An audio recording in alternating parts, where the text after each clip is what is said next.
Sikataziland single, how are you? Ladies, say. What do you say, askana masquera say? Sonia Smith. How are you, my dear Sonia? Ziri say kwa uriko Charlotte, how are you?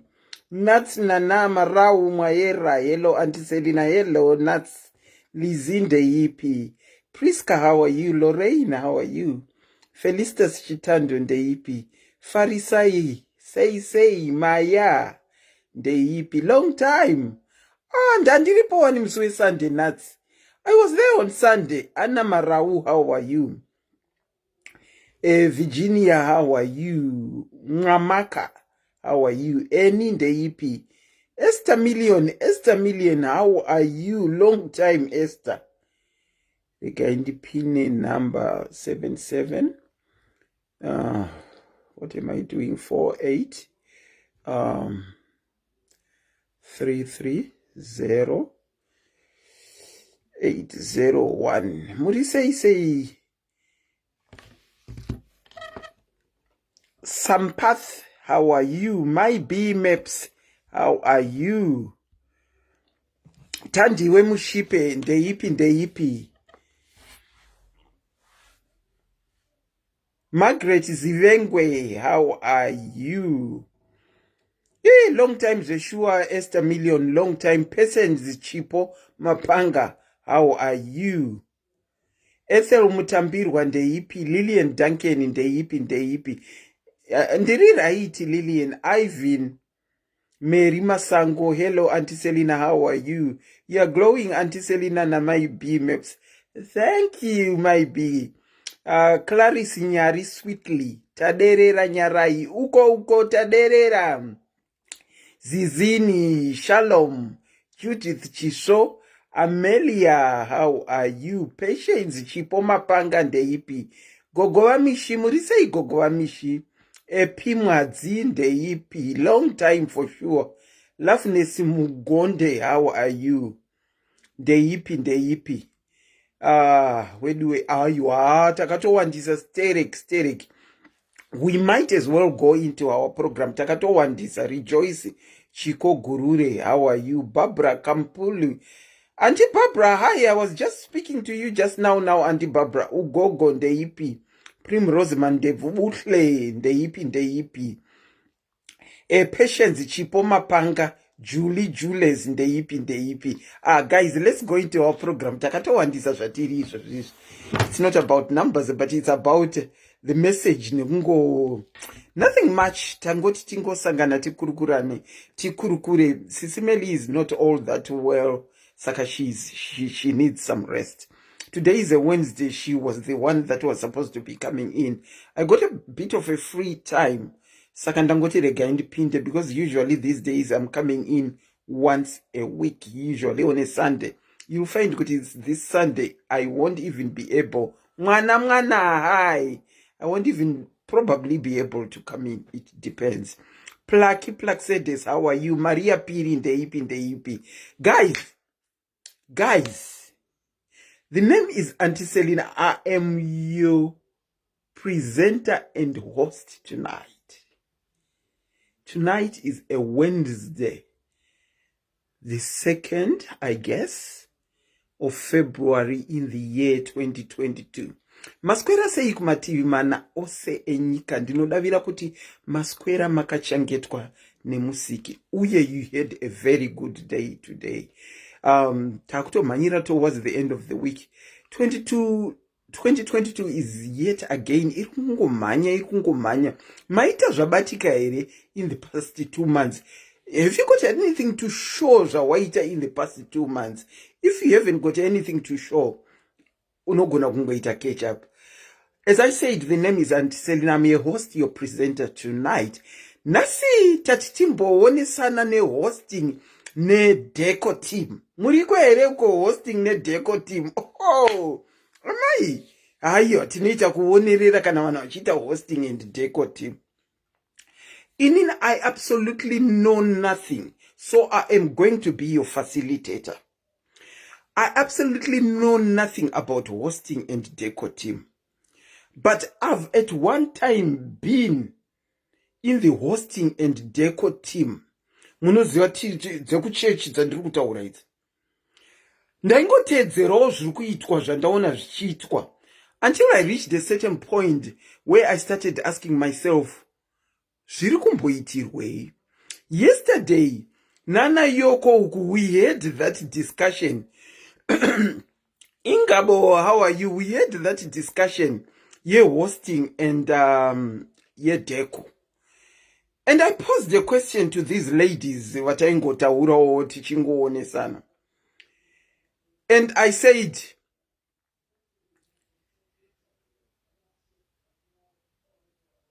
guys, imbondi educator you, I don't know where this came from. Pandaita hosting and decor ipapapa. I personally got the impression and was taught a little bit kuti mai mufundisi kana kuti mai vanenge vachivisita svondo yedu at that particular time. Kana vauya, tinofanirwa kutambira bag tichivashowa kunogara. Hey, bag. Kuindaregera kuuya nebag sei mirai nditsvage bag. Akutsvaga bag. Zvinoda paine bag.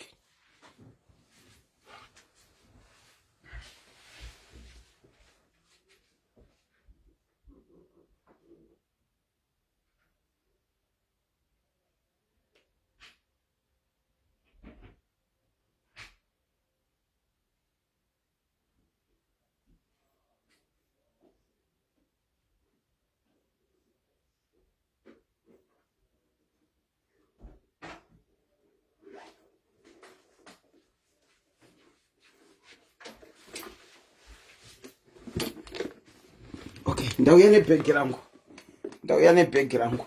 Richitori nematags, in fact. Harisati ratobva matags ipapa. Okay. Ndauya nebhegi rangu.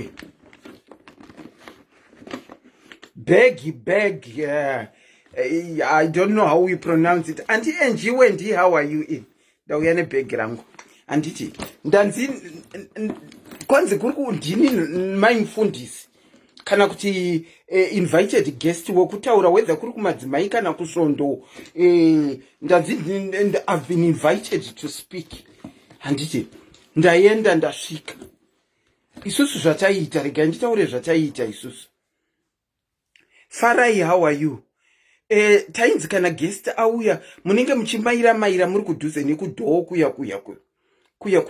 One guest anogona kunge aine 4 people. Munenge muchimaira muchiona kuti vakuuya here. Ipapo muvedheko vanenge vakaleya 1 or 2 chairs dzinenge dzakapfekedzwa izvo zvekudekoreta izvi idzo dzavo chete idzo. Kuti vanogara. Handiti vasvika mai mufundisi kana kuti vacho invited guest vasvika nebhegi ravo. Tainzi munotambira bhegi. Tichibva tavashowa kuenda kwacho haikona nekaruoko. Totambira bhegi. Tunosvika. Tasvika pavanogara. I'm in love with your skin. Thank you. Tonosvika pacho pavanogara. Tobva tapfugama. Oh, don't forget water. Ndakanganwa bhodhoro remvura. Tobva tasvika pavanogara.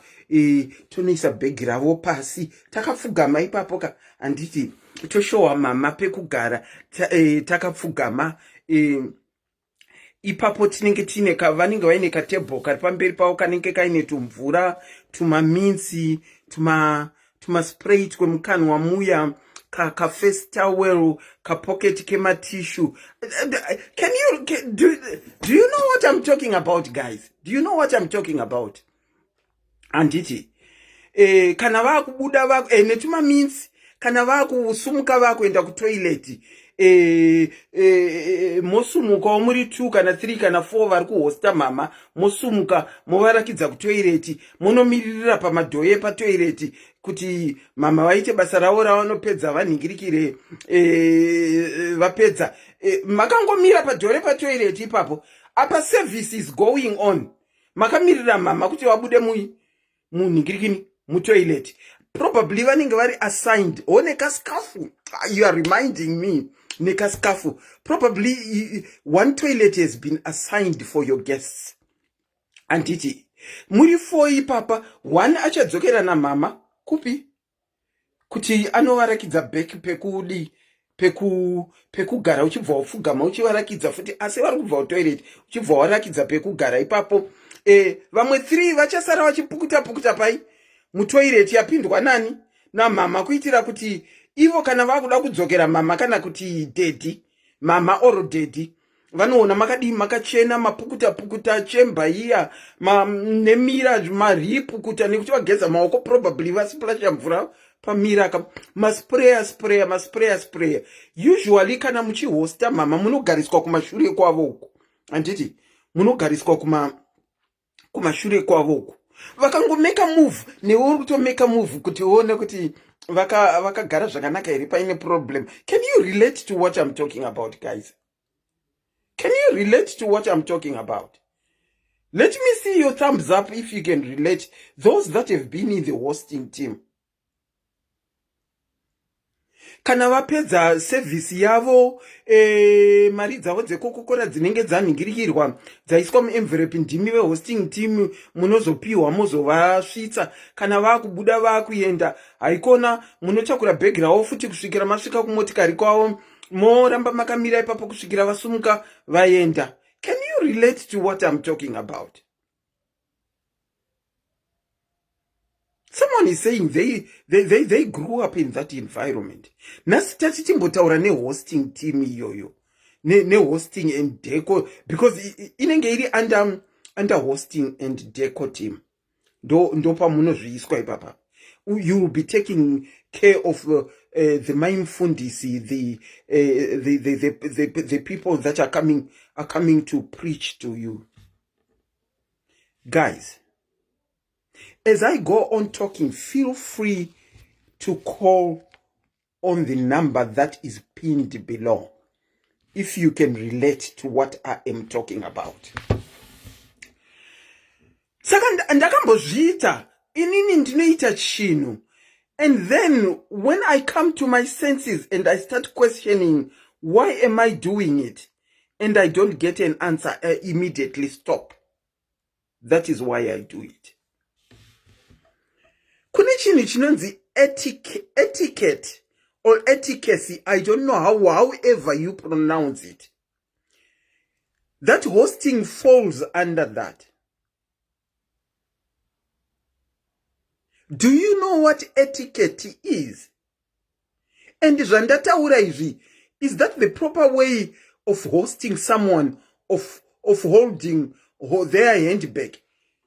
Handbag is supposed to be a personal thing. Handbag is a personal thing here, moon. Until I started asking myself, handbag is a personal thing for me. Why should it be carried by someone to the final destination of where I am going? Why?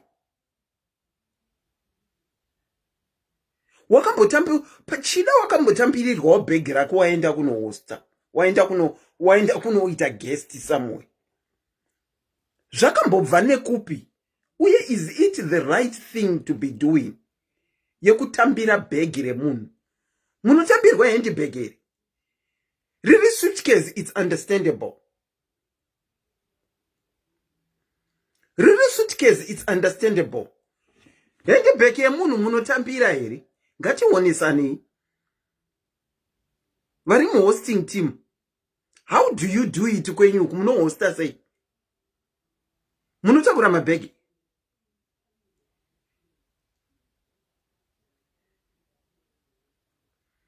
Munotakura mabhegi here hosting team. Imwe hosting yandakaona futi iri inoitwa nesu madzimai emumasvondo imomo. Isi kuita majuti ekunopukuta kumba kwa mama mufundisi. Bedroom. It's part of hosting. It's part of hosting. Yekunotsvaira mba mama mufundisi.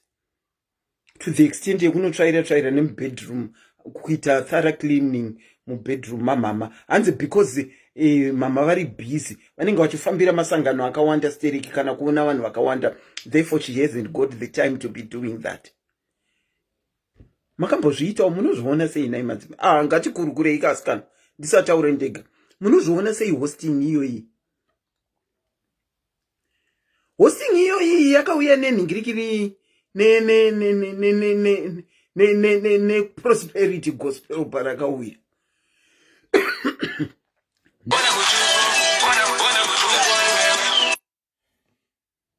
That's my brother calling. Madzimai, ngatitaurirane, munoiona sei hosting iyoyi?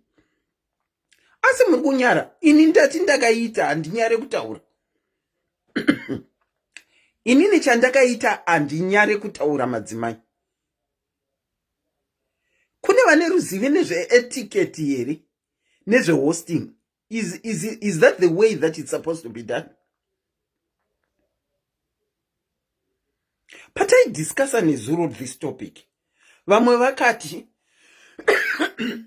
zvino kana uchihostwa ukaramba nebhegi rako, because ini ndakati inini handidi munhu anonditambira bhegi rangu iyi. It's a personal thing.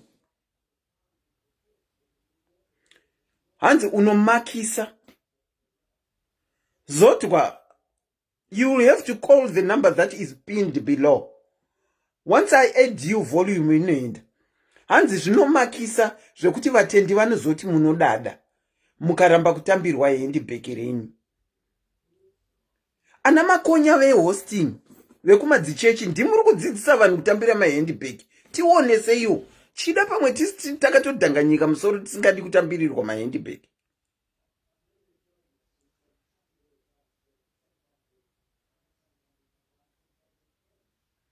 Zvinomuri kudiscussa munhingirikini hatisi kunzwa. The number is pinned below. It's 44. Where is my number? 44 77 48 33 0801.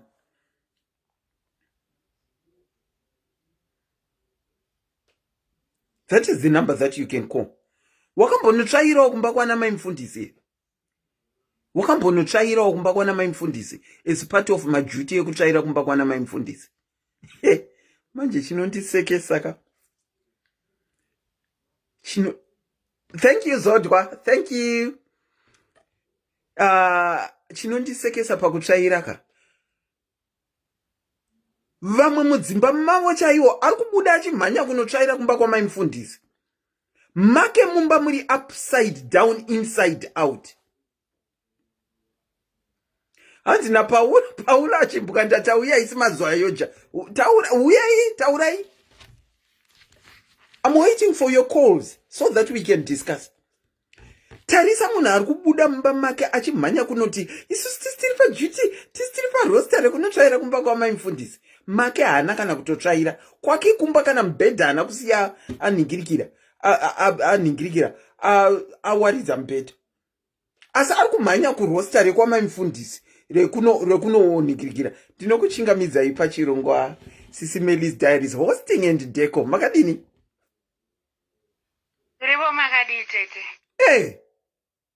Makambotakurawo bhegi. Zvekuti. Zvekuti. Tipirei tinzwe, maizvifambisa sei? I think unoziva kuti chii tete ka. Nyaya iyi kunyanya hosting iyi. It's also it's more centered on the cultural context, the socio-cultural context of the place. How gullible people are. Because when I was in Zim, I was in the hosting. And where I am right now, I'm in the hosting. Right. But the setup is completely different. Tell us the differences in setups. It has to do with indoctrination, how people are indoctrinated, and nekuudzwa kuti zoni kutora maropafadzo, impartation, what. So if you don't read the Bible for yourself and you are at a place where the social cultural context is that one. You the man of God, hey, you can easily fall into that trap. Auntie, Zimbabwe Maita say when it came to hosting someone who was a guest, if you could probably walk with us Ramaita so that we get an understanding, because churches have got different ways of hosting.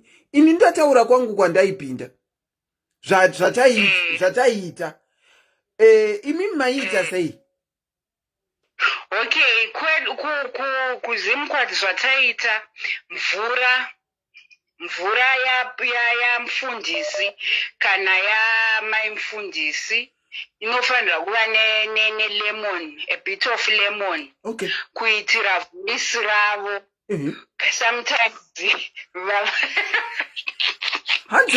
hanzi voice ne lemon zvinoita sei?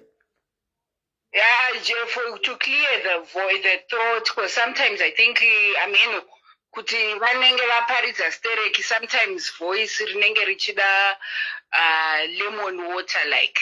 Alright. Saka, that is what we used to do. Number 2, make sure kuti pati zvamataura izvozvo kandi zvataita exactly. Ishondo ipi if you don't mind? No, I can't disclose. That's still okay. If you can't, that's okay. Saka, what is the difference of Zamataura Nekwamuruku? What's the difference? Kwatiri apaka, there is, I think it's the church that I met now, it's very Bible based. And the hosting team, it's just, let's say, panemfundisa kuya kubva maybe South Africa. Kunomtambira nokenda naye ku hotel room kwake. The reception here hotel, the people at the hotel, they are the ones that will deal with him. All right. Then up kana kuenda kunoshare shoko zvapera. All right. Saka zvakati siyane ine zvamaita kuzimu totally different. And it's very expensive, because sometimes, can you ripa hosting team, because some of the things that are needed, the church is not going to provide that for you. You are the person, you have to provide that for yourself. You yourself have to provide those things. Saka you sign up to say kuti ndikupinda hosting team background rakati simbei ndinokwanisa kuhosta. Inini personal I think rinofanira kuti simbei handidi kutokunyeperai. Kana ndakucalculate now ukakuti akomana pane uniform ka munofanira kupfeka uniform ka ye hosting team. Okay. Not going to fight the uniform for hosting team. Pane uniform ya mchafeka ka. Uniform you are the one who's going to foot the bill for that uniform. Yes. Yes. So, and it's like Monday, Tuesday, Wednesday, Thursday, so on those days, maybe Thursday, Friday, those 3 days, and 3 days and it. Then the service will be like afternoon and evening. Afternoon dressing, yakatosiyana ne-evening dressing. Huh? Like maskati kana tapeka black and white and it. Evening at is black and white. Evening service it's not black and white. It's another uniform. So it would have beggies. But I think at the end of the day, I think zvakuenderana nechurch yacho. You are very right. Sometimes as Zimbabweans, I believe we are very gullible. We really don't read the word for ourselves. Okay. Because now if I'm to go back to that church, I don't think I'll do all those things. Auntie Linda Mutasa, ndoku Auntie Linda Mutasa ndokumbira musa poste ma links or ma groups please, unless yabva kuseri, please. Thank you. Sorry ndakukatai. Vabva vadona. Regai titore vamwe kola nekuti kune vamwe wanga wakatomirira. Anzi zvakuenderana nesvondo dzacho. Unopera bhegi neizvi Auntie Selina. Handiti unenge uchishandira Mwari here? Handiti unenge uchishandira Mwari? Ndinokuchingamidzai pachirongwa hosting and decor team. Makadini? Ndinofara makasimba here Auntie Selina. Tiripo hedu. Makambohostawo. Nditori muhosting team Auntie Selina. Tipirei tinzwe. Chekutanga chandoda kutaura ndechekuti hosting is about ministering to God. What people do not understand about hosting is what's the purpose of hosting. The purpose of hosting is to minister to God. Whatever is done in the hosting team is to attract blessings from God. Okay.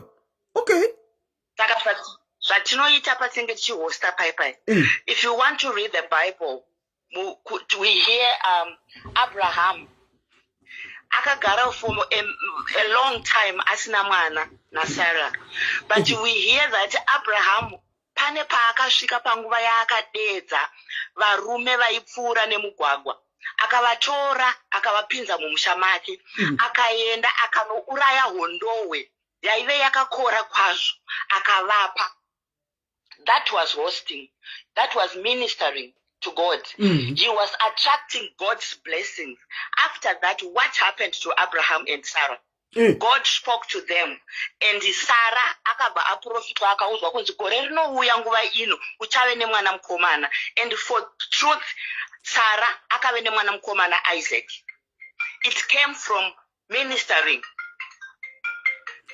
Saka right now atikwanise ku minister to God directly. We minister to God through our pastors. Okay. So whatever we are doing in the hosting team, we are trying to attract God's blessings. That's why muchiona tichimhanya tichiti mama ndokubatirai bhegi, mama ndokupukutai bhutsu, ndoenda kumba kwamai mufundisi, ndonotsvaira, ndovaitira washeni. Akusi kuti tirikubva tavaita ana Mwari as such, but it is for me to attract God's blessings. Pane zvandiri kuleka in my life, zvandiri kuda kuti Mwari vandiitire. Saka ndinoita sei? Ndinodenha denga nekunoshumira kumba kwemunhu waMwari. Mama, mauya zvakanaka. Mati Abraham akapinda mustreet akanotora vanhu nje varume vaakatora akapinza mumba make akatora hondowe. Handizivi hangu kuti chii chinonzi hondowe. Akatora hondowe akauraya akavapa akati endai nayo. I guess vakanobikira kumberi kumba kwavo. Handiti? Akatovabikira ipapo vakadya. Vapedza kudya, they prayed and proclaimed a blessing upon them. Okay. Mauya zvakanaka. Adam Abraham angane chinzvimbo chipi muBhaibheri? Abraham aingovawo munhuwo, but we hear kuti Abraham aiva muprista mos. Aiva muprista. Okay. He was a priest. Okay, yes. Let me ask you this. Ministering to a pastor, mati inokuunzira ma blessing. Ndozvamataura, am I correct? Why don't you hosting team go and minister to people that are on the streets? Azviunze ma blessing here izvozvo. We don't just minister to people in the streets, because some of them they don't even know God, and what words are they going to say after I minister to them? Saka, you only minister to people that know God, which means apana vanhu vachatendeuka nekuti you are ministering to people that know God. Is that what you are saying, Mama? No, it's not what I'm saying. People who do not know God, we preach to them. But this type, the kind of hosting that we are talking about here, I think that what is this? That join a live pakati. I think we discuss hosting team, the way they do their hosting. Kuti vanobatira mapasta, vanozopfeka uniform, they go kumba kwa mfundisi vachididi, and it knows about life panapa. That is what we were talking. I went on to ask that because you had given us an example, Ya Abraham. That is why I went on to ask what I asked. But yes, you are right. We were talking about hosting and decor. Okay. So now I was explaining Kuti Zoni. The hosting team. Okay. It's to attract blessings. Tirikutaga my blessings kuva kuna Mwari through ministering to his servants. Okay. Okay. Yeah. All right. So usually if you minister to the man of God, after ministering, he's going to pray for you and proclaim a blessing. Okay. Ndikanoshumira kumba kwa mfundisi, ndikanoklina, ndikanosuka mawindo, ndapedza vachati Mwari vakukomborerei kana vanochipfugama itinamate vana vangu. Vonamata, Mwari rangarirai vana ava, vonai vari kushumira, sanganaiwo nezvishuwo zvomwoyo wavo, and for sure God is going to answer that prayer. Okay, okay. And I have seen it. It works in my life. At one time, I was not working for quite a long time. Yes. But I was ministering in the house of God, not giving money as such because I didn't have the money. But I was ministering with my time and with my energy, going to church and clean, going to the pastor's house and minister there. In the church, I would run around doing whatever is needed for me to do. And I have seen God took care of me and my children. That's the blessing that we are talking about. Blessings are not only of financial things, but blessings can come. Even God can even for free. Right now, if I want to tell you, it's the most expensive house, but I'm staying there for free. Why? Because God has remembered me. Murgu stay for free under what grounds? Because God gave me that house. Murungu wandinoshandira akangoti ibva kulocation kwaunogara pandaibhadhara rent akanditi uya ugare kuno kumasababu first class low density suburbs kwandinogara kwachona ndobva handipa pekugara nevana vangu akati gara uchitarisa imba yangu handibhadhare rent, there's unkept Wi-Fi, water, everything. Whatever I want, I do it. Okay. For free. Okay. I get you, Mama. That's a blessing that comes through ministering. All right. Okay. She is being blessed left, right, and center through ministering yavanoita yekuhosta vafundisi. Kana vahosta vafundisi, mufundisi vari kuti anozovanamatira kuti God bless you, and she is at the moment really blessed. That's a testimony for you there. It is a testimony. Yeah, even if the pastor does not pray for me, but mina, because I'm worshiping, I'm ministering from deep down my heart, God sees the hearts. Mwari pachavo vanoona mwoyo kuti ndiri kuzviitirei. Even pastor vakasandinamatira, but Mwari pachavo vaona kuti ndazviitirei. If you don't mind, Mama, Murungu akakupa imba kuti muchengete aripi? Anogara overseas. Ari overseas, saka anga asinawo kusiya hake pamba pake akati chiuya muchengete. Makakomborerwa zvenyu, honestly. Makakomborerwa zvinhu zvinotoshuvirwa nevanhu vakawanda kuti dai tawanawo my blessings akadaro. Mama, thank you so much for sharing. Thank you very much, Auntie Selina. Ndatenda. Have a very good night. Have you got anything to share? Mama vari kubva mukushare kuti through hosting yavanoita, which is ministering, vari kublesswa. let me call back vanhu vanga vachifona tinzwewo. Have you got something to share which is similar or which is not even similar? Zvako experience yako iwo mama vasharewo experience yavo. Avachadaire phone. Regai nditry vamwe vambenga vachifona. I'm returning calls of those that have been calling.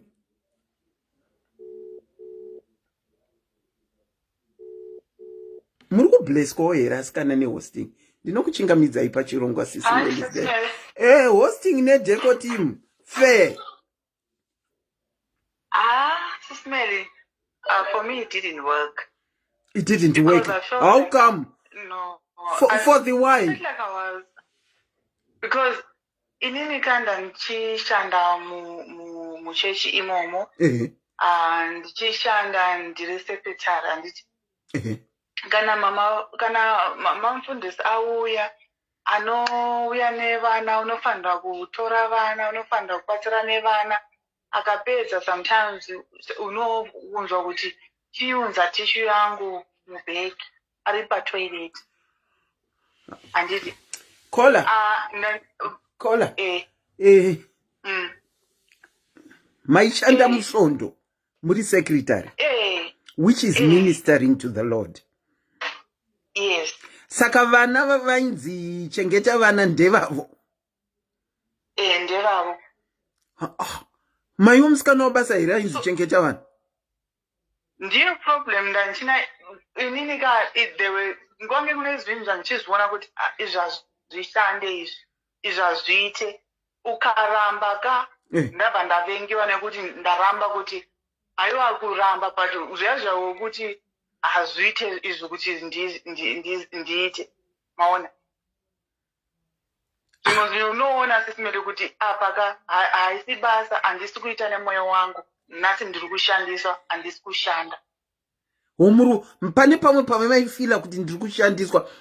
If you are comfortable in speaking in English Kola or even Ndebele, I guess we have got a gist of what you have said. Speak in the language that you are comfortable in speaking in. Okay, I national yangu hangu. So okay, saka makasvika pama points amama kufila kuti muri kushandiswa hamusi kushandira Mwari. Wango chifanira kuenda umbosunga maplate kana kumbocleana iko anga chitora vana kuti uya mushande mumba mangu uya mucleane uya muite so anditi inini ndasinga volunteer izvozvo anditi so ndanchioneka senge semunhu ari sei asingafarire mamfundisi. It wasn't like that. The thing was I don't like going to people's places. Okay. If I'm to work for my God, let me work for my God in the house of the Lord. It's fine. But going to people's places is going as far as Mbokina Mumba Chichi. What I was avoiding was gossips. Because that's where gossips usually start. Because uchanza nyadze vanu, uchaona nyadze vanu kudzimba dzavo, then what? If you comment, uchatanga nyaya ipapo. So I preferred not to go there. Saka on your side, ndinenge ndiri kunzwa kuti ivo mama mufundisi ndo vaito requesta kuuya kuzoklinirwa, not kuti hosting team yai offer, but ivo mama mufundisi ndo vaito requesta kuuya kuzoklinirwa kumba kwavo. Vana kumbopika vana kuti ningi na ningi ngavauye kumbokina mumba mangu, ningi na ningi ndinota kuti muye mumba mangu. Vange vachi they used to choose so and so to come to go to their house. Wow. Saka makazoregera kuenda kusvondo nenyaya idzodzo. Inini ndabva ndaita kastaira changu ndabva ndataura chimwe story kuti ndiregewo basa racho. Hongu ndange ndichitambura ipapo ndichitsvaga uko neuko basa ndaona kuti paka hazviiti. Ndasiya zvese ndasiya basa ndasiya zvese ndaona kuti hapa hazviiti. Kana Mwara aripo anditi everywhere. God is everywhere. You can go to any church and worship God and pray under so and so, or whichever church you go to, traditional churches or which whatever church you choose, you always find God. The most important thing is it's you, it's your heart, and you knowing yourself. But sometimes I felt like I was being used, so I chose not to. Wow, Kola, I'm really sorry to hear kuti you went through that and you felt being used. I'm really sorry kuti ndozvamaka fila. Kana tichita maprogram akadai kuonesana nekuchenjedzana, munhu nemunhu ane zvaanofunga about topic. True. Topic. It's not everyone who. Yeah. It's not everyone who is bad. This is merely. There are people who are good out there. Let's be honest. True. But there are people who use other people. So let's be careful. Let's learn to screen those two. That's very true. That's very true. What works for you, what doesn't work for you. You, as a person, as an individual, on everything, learn to say no when things are not right, and learn to say yes when it works for you. Make sure that you are not being used. Very true, Kola. Very true, Kola. Thank you so much for your contribution. Make sure you're not being used for the sake of thinking that you will be blessed. Thank you so much, Kola. A very good night to you, Tatenda. Thank you, Tetipa. Thank you. Wow. Kola felt used. Kola felt used. Ndinokuchingamidza ipa chirongwa SIS MELLY's Diaries hosting and decor. Makadini? Ndiri pangu makadiwa. Muri ku hosting? Handisi ku hosting. Ndiri munhu ane interest chaizvo nenyaya dzinoitwa mumachechi. My name is Noktula. I live here in the UK. Uraiti. Sisi Noku, how are you? I'm fine. I'm very well, thank you, Auntie. The platform is all yours. The platform is all yours. No, I just have a small contribution to make. Go on. But I tend to take a very different view, one that sometimes I think can get me into trouble with the establishment, because stance yandinotora inoreva kuti church nemafundisi vazhinji havadi kuzvinzwa, because zvinodisturba stability yemachechi. Zvokwadi. But I think it's very important sevana vaMwari kuti tinzwisise kuti Mwari havana kuvigwa, Mwari vari pachena, and vari available for him to worship and access him. Yes. Shoko raMwari rinoti takaitwa vapristi nekuda kwaKristu wakatifira, tikava mari zvekuti tinokwanisa kuaccessa chigaro chenyasha just like anyone can. True. Now I think the problem yatinayo muchiKristu ndeyekuti vanhu vane nungo dzekutsvaga Mwari nekunamata kuti vazive Mwari pachavo, vamunamate pachavo, vamunzwisise pachavo. Okay. Saka tinotora vafundisi tovaita idolize, vanamai mufundisi tovaita idolize, tichifunga kuti tikavashandira ndozvichaita kuti tiwane maropafadzo kubva kuna Mwari. Now, the problem with that kind of thinking is that, number one, tichashangiswa, because we become vulnerable. Tikupa vanhu simba ravasina, iro simba takariona pamuchinjikwa nekuda kweropa raJesu. Okay. Number two, zvatiri kuita tiri kuzvikanganisira pakuti munhu anofanira kusvika pamberi paMwari sadunga munhu. Sadunga munhu. Sadunga munhu. Sewe as an individual. The veil rakabharurwa from bottom to top, from top to bottom. But the veil rakabharurwa. What that means is tane access yekuti tinokwanisa kupinda mu the holy of holies, tichitaura naMwari pachedu pasina kutya kana kufunga kuti pane umwe anofanira kutiitira izvozvo. Now dambudziko riripo rinokonzera kuti vanhu vafunge kuti mufundisi ndiye ane simba rekuti pazvimwe zvinhu kana kuti paimwe power yakadarika yatinayo kudhara, is because number one, vafundisi vachona vanotipa that vanotiita kuti tifunge izvozvo, because zvinovapa simba kana vakafunga kuti isusu ndisu tinova kuti ivo ndo vanoita kuti tive pedyo naMwari. And they capitalize on that and they use that. And I think it's from the colonial era in how the Bible was introduced to us and Christianity was introduced to us as Africans. Kuti tifunga kuti mufundisi ndo vanoenda padyo naMwari, ndo vanoziva Mwari, saka isusu tinotofanira kushandira mufundisi kuti Mwari vatiitire nyasha. Of course, pane tumwe principles to ripo from kushandira Mwari, but those are not absolute. Zvinhu zvakanaka zvatinodzidza muBhaibheri kuti kushanda kwakanaka kune maropafadzo. But the ultimate blessing yesalvation yekunzi mwana waMwari yekupinda denga hainei nemabasa aunogona kufunga kuti ungaite nemaoko enyama. Because nyasha dzekuziva Mwari nekutendeuka hadzishandirwe. There's nothing you need to do for you to get into heaven or for you to enter the kingdom of God. Sisinoko. Matinyasha dzekuziva Mwari hadziitwe sei? Hadzishandirwe. There is nothing we need to do. We are blessed already. The fact yekuti Jesu akatifira pamuchinjikwa tikatenda kuti tikatenda kwavari. Asi wose wakamugamuchira wakavapa simba rekuti vave vana vaMwari. Kugamuchira Jesu is enough. Kuziva Jesu is enough. Wow. Anti murikuona. We are listening. Inini ndikutaura ka as someone who is a church person, who is in church leadership. Okay. Whose husband is a pastor. Ndiri mai mufundisi anoramba kutakurirwa bhegi. Mai mufundisi. Mwana waMwari hausi handisi better than you. Who? No one is better than anybody. We are all God's children. We are all equal.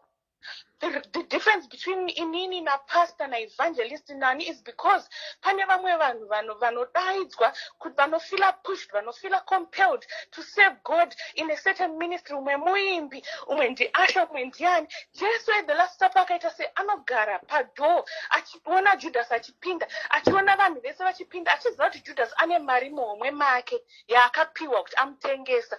Oti mese uyendi kugeze tsoka dzenyu. Oti kana mukakwanisa kuita izvi, munhu anokwanisa kuita izvi pakati penyu kuzvidzikisira to that extent ndiwe mukuru. Saka kana mufundisi vakageza matoilets,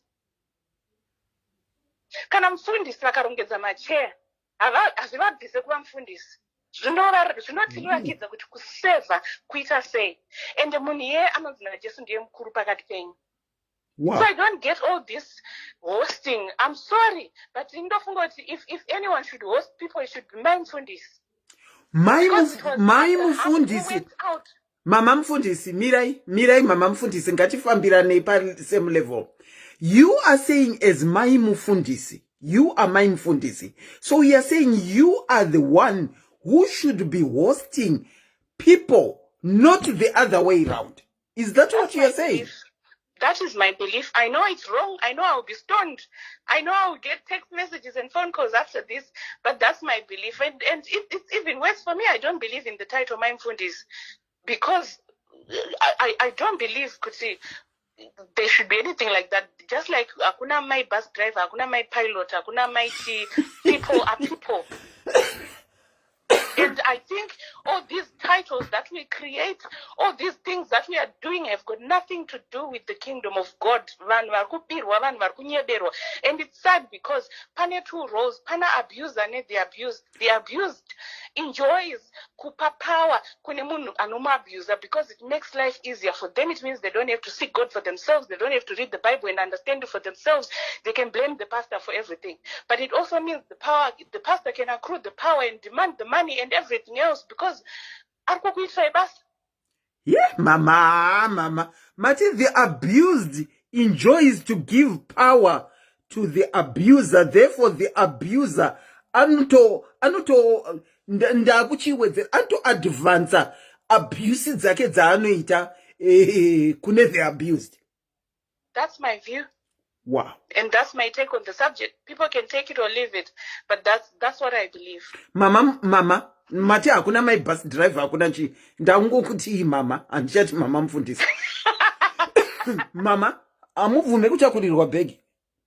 No. I don't submit to that. I think if anything my role should be kuti vanhu ngavayokumba kwangu ndivabikire vadye. That's what I want to do. I should serve because Bible ronduza kuti kuseva is my job. And there's a sure kana chibeliever kuti kune denga reward yangu nishaiwa neko. But here is the thing, mama. Vanhu vari kutsvaga ma blessings avo. Vari kuda kuuya avo kuzotsvaira kumba kwenyu nekuwaridza mubhedha wenyu. Pane chakashata. My blessings vari kumatsvagirei kana isu takatokomborerwa kare. Chatinofanira kungoita chete because zvinonzi nebhaibheri nhaka kana kuti kukomborerwa naMwari kuri mukukura, because as we get older in wisdom and understand the word of God, we will know how to accrue wealth because shoko raMwari rinotivandudza. Now, why should I be looking for blessing unless ndiri kuva muKristu, ndiri kuda kuva kind? There's a difference, you know, like Mama, I can just want to be kind and be a blessing to you and do something good for you. But the moment you're unofunga kuti ukanotsvaira mumba mangu uchaona blessing ka, number one, you're overstepping my boundary. Number two, uri kushanda uchifunga kuti kana ukanoita makuhwa. The fact yekuti wazotsvaira mumba mangu makes you a better person? It doesn't. I'm sorry. Okay. So the fact yekuti wadecorate muchechi iwe uchita fornicate kana kuti uchita humwe hunhu husiri maringe neshoko raMwari, it does not make you a better person. It's good to serve, it's good to do stuff, but mablessing ndofunga kuti ari matiri takamapuwa kare and hatinide kumashandira, because kufunga kuti uri kushandira blessing kuita kuti ropa raJesu riite kunge rakareruka kudarika zvariri. The cross is enough. Wow. Ipapo Mama, I don't need to say anything, to add anything, to subtract anything, to analyze anything. You have said your piece. I've said my piece. I know I've upset some people, so I'm going to run away now. I've been naughty, I know. Sorry. No, you should see the comment section. They are begging you left, right, and center. Mama, really? Thank you so much for your contribution. No, thank you. God bless you. You Bye-bye. too, a very good night. Bye.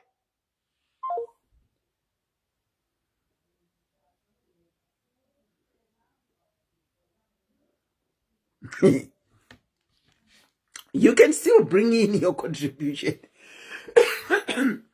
Tanga tiri kusherwa na she has refused to share kunzi mai mfundisi. She even prefers being called by her own name. Ndinokuchingamidzai pachirongwa makadini. Hosting and Decor. Hello. Hello. Ndokumbira muri juice device iri kuseri kwenyu Mama. Majita, you can go on, the floor is all yours. Yes, I inini ndinoda kubvunzirana namai vabva kutaura amaifundisi. That was exactly zvandanga ndichifunga. Okay. Thank you so much amai, musamhanye zvenyu, musatize zvenyu pachirongwa mapindura. Tiselina tongwa muri kuona picha yangu, I'm from a traditional church. Ndazviona. Ndiri kumusha tichikura nanamai vedu chataiziva amaifundisi vakauya ndo panoshanda maplates manyowani, kumhanya kwacho kwakaoma. Ndazouya kuno kwandiri kuti amai amaifundisi vari kuuya, wazodai ndoti anyirwa amai zvakasiyana. I don't think we really need to do that. Okay. Vari kutouya mukicheni mangu vachibvunza kuti uri kubika, ndichiti rosta isati yaibva, vachibura muovheni vachiti chini chicheka ini chiita supu. Togara pasi todya, toenda mukicheni tonosuka maplates, tokurukura, which is fellowship. Kwete kuti nevana vakutobva pamba nekuti kuri kuuya maimufundisi. Zvakanaka kurespekta vakuru vedu, asi zvimwe zvacho I think we are doing it to extreme. Zvakanyanyisa, it's becoming too much.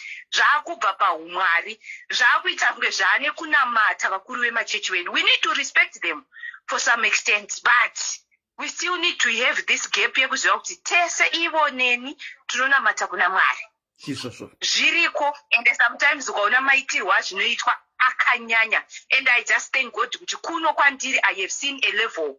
Nyangwe tikaita gathering pachechi, maimufundisi vanhu vatori kumashure kune plate yavo, vari musame queue nemi vachinotora chikafu, which I think dai zvagoneka zvese izvozvoka zvinhu zvakanaka zvinotambirika. Kune madoctrines anosiyana, kune mareasons anosiyana anoita kuti vamwe varemekedzwe kubatirwa mahandbag nekudii, but all we see in this is wrong. Kumisa maservice, kumisa shoko, kutya chaiko chaiko. kutofunga kuti ava ndo vari pedyo. Hakuna munamato waunonamatirwa nemwe munhu kuti usvike kuna Mwari. Wega pauri papo unotaura naMwari. Like zvataurwa naKolabva manje. Achitaura kuti nyasha ndedzemunhu wese. Okay. It's up to you to activate it. It's up to you to receive Jesus Christ as your personal savior. Vane dzimba dzinogarwa vakawanda. You can find somebody, meet at work, meet ku market. Anongove nemba yekuti upenyu hwako hunosimudzirika. You do not need kunoshandira mindfulness. They need help. Garaya apa vanonoka. Kana kuti ndocheya mindfulness. That's okay. But kuti vagadwe for who? Isiri mumba maMwari hamudi security. Saka tinongogara tonzwa nyasha dzouya shoko ronzwika kwatiri tese tokwanirana nenyasha dzakaringana nesu. Wow. Ndapedza zvangu. Saka imimi dai kuri kunzi muri mufundisi, would you be comfortable in your handbag being tambirwa? No. Even vana vangu ndinotobata ndega nekuti kana ndaamai mufundisi. And one thing ndechekuti I know kuti izita rinoshandiswa, which I totally agree naKola. Kuti kuve mufundisi it's a calling, Auntie Selina. True. Saka baba nhasi vakaita baba mufundisi. I would love chechi yangu yandiropinda iyi yakachinja mutemo manje. Okay. Eve nemutemo wandaitwa wanga wakaoma nekuti yaiti mufundisi anorohwa namufundisi. Then you walk muri amai mufundisi nababa mufundisi. They change it. Vazorealiza kuti vari kudzvanyirira vamwe vanhu vanenge vaine calling. Nekuti ndingadai ndine calling baba vasina. But ndichida kushandira Mwari. Ndotadza nekuti chechi ine madoctrines anorambidza. Saka they break that. Vakati ini ndinoenda ndonopinda ndonoita basa raMwari. Baba voita zvavanoita. They say it is okay and we are so grateful for that. Okay. Saka title iti ngangoitora zvataurwa mukadzi wadriver hadezonzi mukadzi wadriver. But zviri kuitika zvinhu zviri beyond our control that we can't change. But as for me, vana vangu kana ndiri mumba ndiri amai, I look after my children like every mother. Kana wakuchechi waamai mufundisi, wochengeta hwai, wochengeta vana, woita your pastoral service kuvana vechechi, kuvabatsira, kunamata nevane matambudziko. Kwete kuti ndichanamatira this group because iri kuzodai, saka inozowana more blessing. We do not do that for this blessing. Okay. We pray to God no matter level yauri muchechi kana tapinda pado tese tiri vana vaMwari. Saka tese tinonamata kuna Mwari.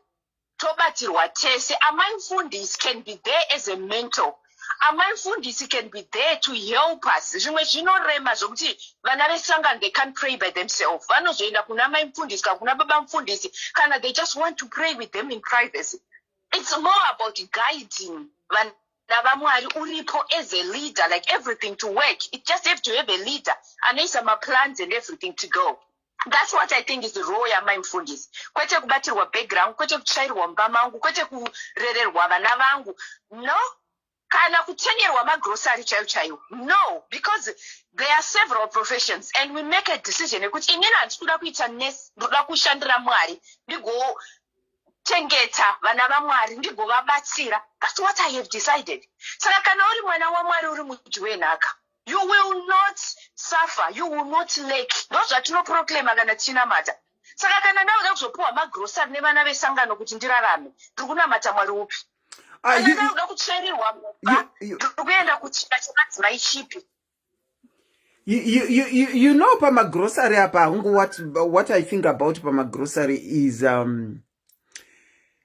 ufundisi mazuano calling is the calling is it's no longer there. It is there, but it's a very small percentage of calling. Vazhinji apa sisina calling. Rabasa vazhinji apa sisina calling mafundisi. To raise my kids. Kamurona pari kutangira 40. Ufundisi rabasa. Like kuenda kunoita munhu trainer kuita nursing. Kuti azowana basa kana kuita teaching. Saka rabasa rekuti I will be my mfundisi. Every month and they will give me grocery. Every month and something will come my way. I don't need to have siswano kubatsira nevana. Because vana vesangano will come and clean my house. That's very, very wrong. If we are standing with church, we should know that we are talking about God. We are talking about God, which is higher than everything. We should be scared and we should know exactly what we are talking about. Saka maramba kutakurira maimfundisi uye maramba kutakurirwa bag kana muri maimfundisi mazviramba. Ndaramba atiselina unless amaimfundise kutakurira kwandokwanisa kukuitirai kwekuti imimi makatakura chimwe chinhu mune mwana mune bhegi nerimwe bhegi ndinokubvunza kuti mama ndokuti makutakurira ichii kana muri kuremerwa moita option maker kwete kuti handbag yenyu ndoya makabata muri kufamba ndotomhanya kunokuchingura kuti ndibate handbag. That's not it. It's personal. I'm getting you. Wow. Thank you so much, Mama, for your contribution. Okay, bye-bye. Tatenda. Bye. Vakomana, zvakuita change gate. Zvirikuita change gate zvinhu zvacho izvi. Anzi kwete ine handitakurirwe bag. Anzi maimufundisi wekwavo vanotouya vachibatsirisa kana kubika mukitchen. Ndinokuchingamidzai pachirongwa hosting and decor. Makadini? Hello, Auntie Selna. Muri sei asikana? Tiri bo zvangu ini kuri seiko. Kuri nani murungo hosta muchiita decor. Aiwa, haina ngadobva namboita hosting. Okay. But ndinewo kuchurch kwandakaonawo kwaitwa hosting iyoyo. Saka ndozvada kungotaura nezvazvo. Zvaifamba sei? Chechi yapindwa nasisi vangu ndovaenda kuchechi ikoko saka ndovanga vari muhosting imomo. Saka vaizoti manje iri Sunday vaenda makuseni vonocleanaka nekuisa madeko nekuisa machi. Then after service maifundisa vainguya nekamwana kavo kachechi ndokavange vainako saka vaichinjana manje madzimai vese vaivai nekamwana kekaye kamwana kakaigara muchechi kainetsa zvekuti saka vaiti pachechi vanhu vari muchechi ivo vanenge vachinjana nekamwana keke mumwe amuberekawo mumwe anomupa chikafu mumwe anodii saka vaitozodoti vachibva kumba vanouya nechikafu chekamwana aka vaivabikira vanhu vaivaita majana ekubikira vanhu vaivai nechikafu chemwana. Saka then paizoita madrinks maifundisa vaida juice 100% juice ayaya vaisada nabasa kana chienda vanga vacho nebrand ravo make drink ravanenge vachida kumwa musesunday wo. Okay. Zvaiitwa nevedeko pozoita manje sisangu inini vaive nekamwana musikana atoti kurei mateenagers vaigona kungofonera sisangu obva atoti mwana ngaauye kumba sendoendeko kuti chako mwana ari kupi kunzi akaenda nesuro kwamaifundisi kwakenda notsvagei kwamaifundisi kuti vava kuti asarike zvavafunga kuita panguva iyoyo ndizvo ngazviitwe. Vaitofonera mwana wesangano mwana wako ngauye kuno ngaanodi kati kwanguri kurera mwana here kamwana keka here kana kwanguri kunovatsvairira mumba here kana kwanguri kuita sei. Ameno kuti vaenda unoite chikoko kubva kwavaifundisi wamaweekends. Kozoita after church manje handi mufundisi anenge vachimwa mvura vachiparidza vachimwa mvura vozosiya mvura yaya waiona vaimhanyidzana vakadza kuri kunotora chigubhu chemvura siwana mufundisi hanzoni nekuti inenge ine anointing ini ndakazvishayawe dzokorodzai zvamataura mati chigubhu chanchamuiona mufundisi vakadzi vaimhanyidzana kunodii vanenge vaine mvura vanenge vachinwa vanenge vachiparidza pepe vari muchechika. Saka vaizoti manje after service yapera kafundisa aisiya chigubhu pasika ivavo vekudhekwa vaimhanya kunotora chigubhu chemvura chasiwa namufundisi kuenda nachekumba. Saka ivo ndovangu vaizvibhilivha zvavo zvinhu zvavo zvavaiita ndovaizoti ini nangu ndakazvishayawo hangu kuti vanava vanenge vachinyatsoziitira ichaizvo chaizvo zvavari kuita izvi. Mapinza imwe iye kumhanyira chigubhu changa chichimwiwa namufundisi kunzi chine anointing. Madzimai saka ndozvandakaonawo kuchechi ikoko. asi sisi wenyu vaitoona nothing wrong about zvese izvi. Akana zvainge zvitori right zvekuti vaitodi zvese zvitorwaite nongo sina tombovatsiudza kuti kiko because ndatomboda kutombozvitaurawo zvemwana aenda kumba kwavo. Naimi mwana uyu ari kuenda kumba kwamaifundisi kunotsvakei. Ndipo unozonzwawo dzimwe nyaya vanga vasingati zvaivo zvanga zvitori right zvakadaro. Mwari wangu zvakaoma wakomana. Zvakaida kutaurawo. Thank you so much thank you for sharing, auntie. Have a very good night. Thank you. Okay. All right. Imika, it's getting worse. It's getting worse as we go on. Ini ndachida kutotaura handkerchief.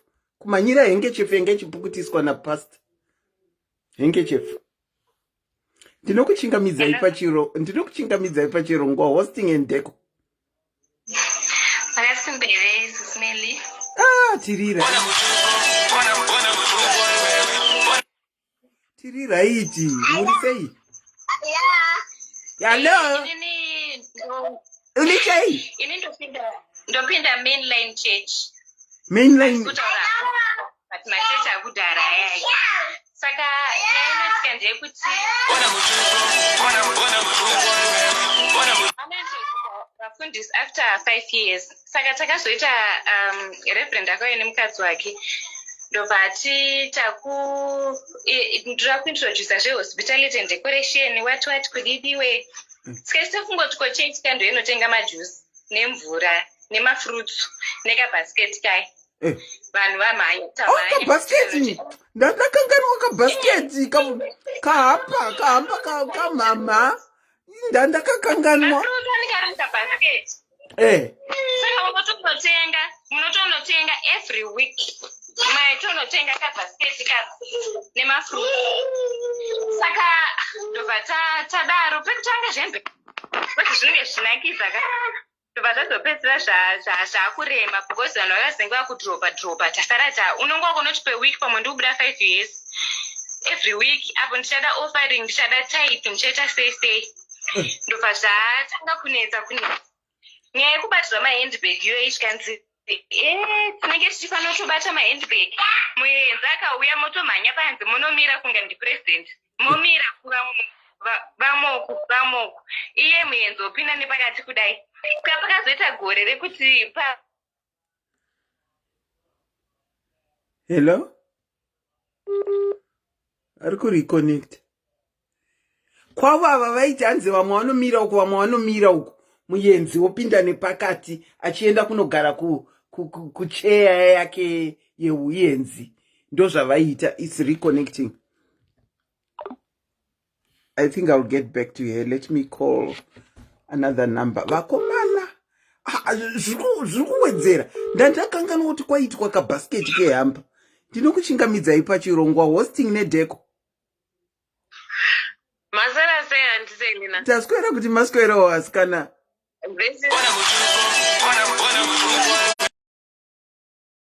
Yanga iri koli yemhiri yanga iri kukoleka. Havasi kuziva kuti ndiri palive wada kutaurawo dzavo. Let me call back this lady. Sorry about that.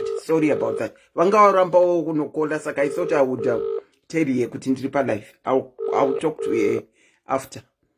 Manje ava network yatodropa ka. Rega ndidzokere kune vaya. Rega ndidzokere kune vaya. Tinzwe. Ringing. Sorry, auntie. Hello, ndinokuchingamidzai pachirongwa. Sorry, ndandifona nhamba dzisiridzo. Ndazviona kuti muri kufona nhamba dzisiridzo, muri sei?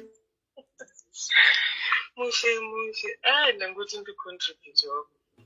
Chichi yataipinda iko kuhosting kwazarewo. Saka taifanirwa kutonzi kana munhu uchihosta kana memufundisi kana speaker wechechi kana chii haungomubatira bhegi chete. Hanzi but pese paanoenda kutoilet munotofanira kutanga mapinda mutoilet achapinda muona kuti makachena kana musina kuchena. Motanga manyatsoklina mumupukutire mozomusiya kuti apinde iyi kuti ashandise bathroom iyai. Ndikati izvi zvazondiremerezvo. Vanamboedza kuvaonesa kuti nyaya muri kutaura kuzimbabwe ndoziva kuti kune madzimai anenge achida kuita sei ada kushumira Mwari, but kuno uku distance yatinogara yakarebesa. Number 2, zvamuri kuda kuti tipote tichiita kuti topota tichiuya tichibika kana maita vaenzi, pese paita vaenzi touya kuzovabikira tichidini kana kuzovawadzira mubhedha taitowaridza ka iko kwamuri ikoku ikoko andisendi anti ikoku ikoko kwandiri kutaura ndiri mubhedha mamusingangowaridza kana mwaridza mubhedha twese tumakristu taito tinenge twasarira pamubhedha anti munofanirwa kuti aini saka waitozoti wawaridza mubhedha wotanga kuchisa usinga kuchisa mubhedha wakawaridza. saka aikuticha izvozvo ndiani? Ndimai mufundisi vaitoshedzera mamiting kuti ndoda kudzidzisa ihostel, but pane paunozovhurika pfungwa akaona kuti izvi zvika hazvisi zvangu wotosiyana nazvo, but ndo waitwa mutemo kuti vaonese vaibva kuti ndo zvatinoita muchechi medu, ndo murau wemuchechi medu, saka munofanirwa kuteedzera. Hazvina basa kuti tiri kuzimbabwe, tiri kuuk, tiri kupi, ndo zvatinoita. Saka vaikudzidzisai kuwaridza mubhedha mama mufundisi, vakudzidzisai kuwaridza mubhedha kana duve covering nomuti makrisi monzi torai aini mubatidzemo aina mapedza kuwaridza mochisa kana vane vaenzi mainzi uya mubikire vaenzi uyamuzobikira vaenzi maitoti pamajuti kuti iwe ndo uchabika lunch, iwe ndo uchabika dinner, iwe ndo uchagadzirisa breakfast. Pamafuta havatokupe mari yekuti uchaita sei, uchanotenga zvinhu zvese izvozvo. Imari iri kuda muhomwe mako yauri kuhostisana. Vaenzi vauya kumba kwavo, asi imimi ndimo chinotenga chikafu chiri kubikirwa vaenzi. Unobika kumba kwavo andiseli. Mwe musi ndakatomboti kwauya vaenzi ndikati muzoya kumba kudhina chichichi, ndikati mangwana ndikuenda kubasa, saka ndikasiya ndarongedza, ndatoseta table ndagadzira zvese. Ndakuchizovafonera ndofunga like I think half an hour vasati vasvika. Ndafanira ndikati mama ndangoti ndicheke kuti muchasvika nguvai, ndatinonoke hangu kusvika kumba asi ndenda kuenda 10 minutes. Zvikanzi tirichogadzirwa musoro ini. Ndikati asi mama kangani. Zvikanzi aiwa ndatogadzirwa musoro time ndoyandirasa. Chinzwa ka chingotora zvese zvawangwabika, zvese zvawangwagadzira uchienda unoseta kumba kwangu. Apa ndifunge kuti kumba kwavo is 30 minutes away. Apa handisati ndatosvika kumba kwangu kwacho. Uze ndakadzozvibvunza ndikati chiko chauri kumbonyatsoita panapa. Urikuedza kusevha Mwari, urikuedza kusevha munhu wenyama. Ndakaziva ipapa ndipo pandakazoyatsogara pasi ndikati chimwe chinhu kutoitiswa chaiko chaiko, kuitiswa chaiko chaiko, because zvazvisakuona. Ndokumbira musandifonere pa official number yangu please. Saka makazoita come to your senses makuona kuti muri kuitiswa. Mozati ndofunga ndakapedza kana 3 months ndichizviquestiona pese pane ndichibva kuchechi kuti asi ndokumboenda kumiteko. Because unodzoka uine question mark musoro mako. Ndikazongopedzera nangoregedza kuenda. Ende vakateera futi musatona kuyayo. Vakateera vakauya kumba tikavhara madhoo tikaita kunge tisipo. Kozi yakakunokwa muke madhoo. But vakazopinda kutonzwa bhutsi dzichiti koko takazvivharira upstairs hatina kumbudzi. Tikatongoita kunge tisipo.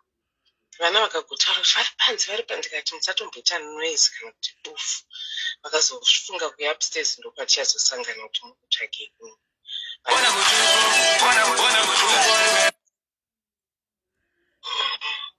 Takangoenda ndazvipira tikati aiwa ukukweta aiwa zvimwe zvacho ka iwe semunhu ukanzwa zvichikuremera ka hazvisi right sezvazvitaurwa namai mufundisi wangu. Very true. Munhu ngaazvitakurire bhegi rake. Vaivo ndivo varanda vaMwari. Ndizvozvo.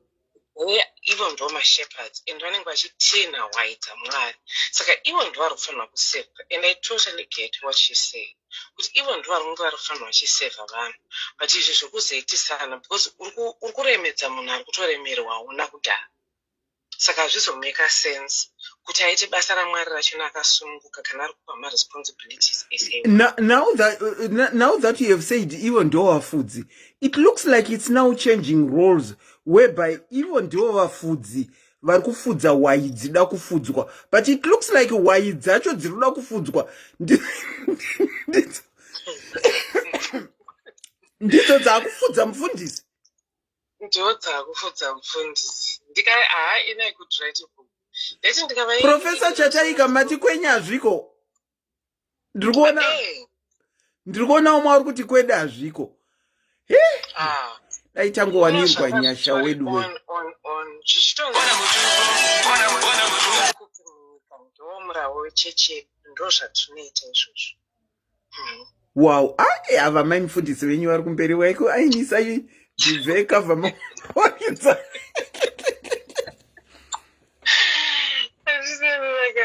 Ndozototika zvifuka so ndinombogara pasi ndobhoyatsoseka kuti asi zvishuwa ndaifunge pamukaendeyo chichepa chimoti maimufundisi vakudza muri kuti ndipuleje ndine vana vari kukoleji ndine vana vanobhadharirwa school fees chichichi vaibva vaitora nyaya vagonotanga kuparidza nyaya yekuti varamba kubvisa vamwe vedu vamwe venyu hamudi kubvisa mari vobva matotanga kuchema kuti tiri kubhadhara tuition kukuno kwamubhadhariro tuition vana havana magrants. Because everybody's situation is different. Hamungati nekuti wenyu akaita magrants kunyika kwaari same goes kwese kwangu kune mwana anenge achienda kuuniversity. But ipapa ndakazunzwa kuzunzwa chaiko ndikati mwari ndibatsirei apa kana ndiri kukanganisa hangu kandiregerei but ndakaremerwa. Saka given the chance of what zvamataura zvese izvi given the chance hamungatakurire mai mufundisi bheki? Kwatakurira bheki kwete. Okay. Ndo zvinhu zvandinyatsozvudza kuti handife ndakaita because muranda waMwari. Ini ndiri muranda waMwari in my own right. Pane zvanhu zvandinotumwa naMwari kuti munhu akauya achichema even paSmelly's diaries kuti vedu vendaita dambudziko vana havana chikafu havana chii and I feel inclined kubatsira munhu ndinobvisa. Iro basa raMwari randokuita because I do not have an obligation to that person. Yeah. Handina obligation to a choice. But Mwari vari kundituma kuti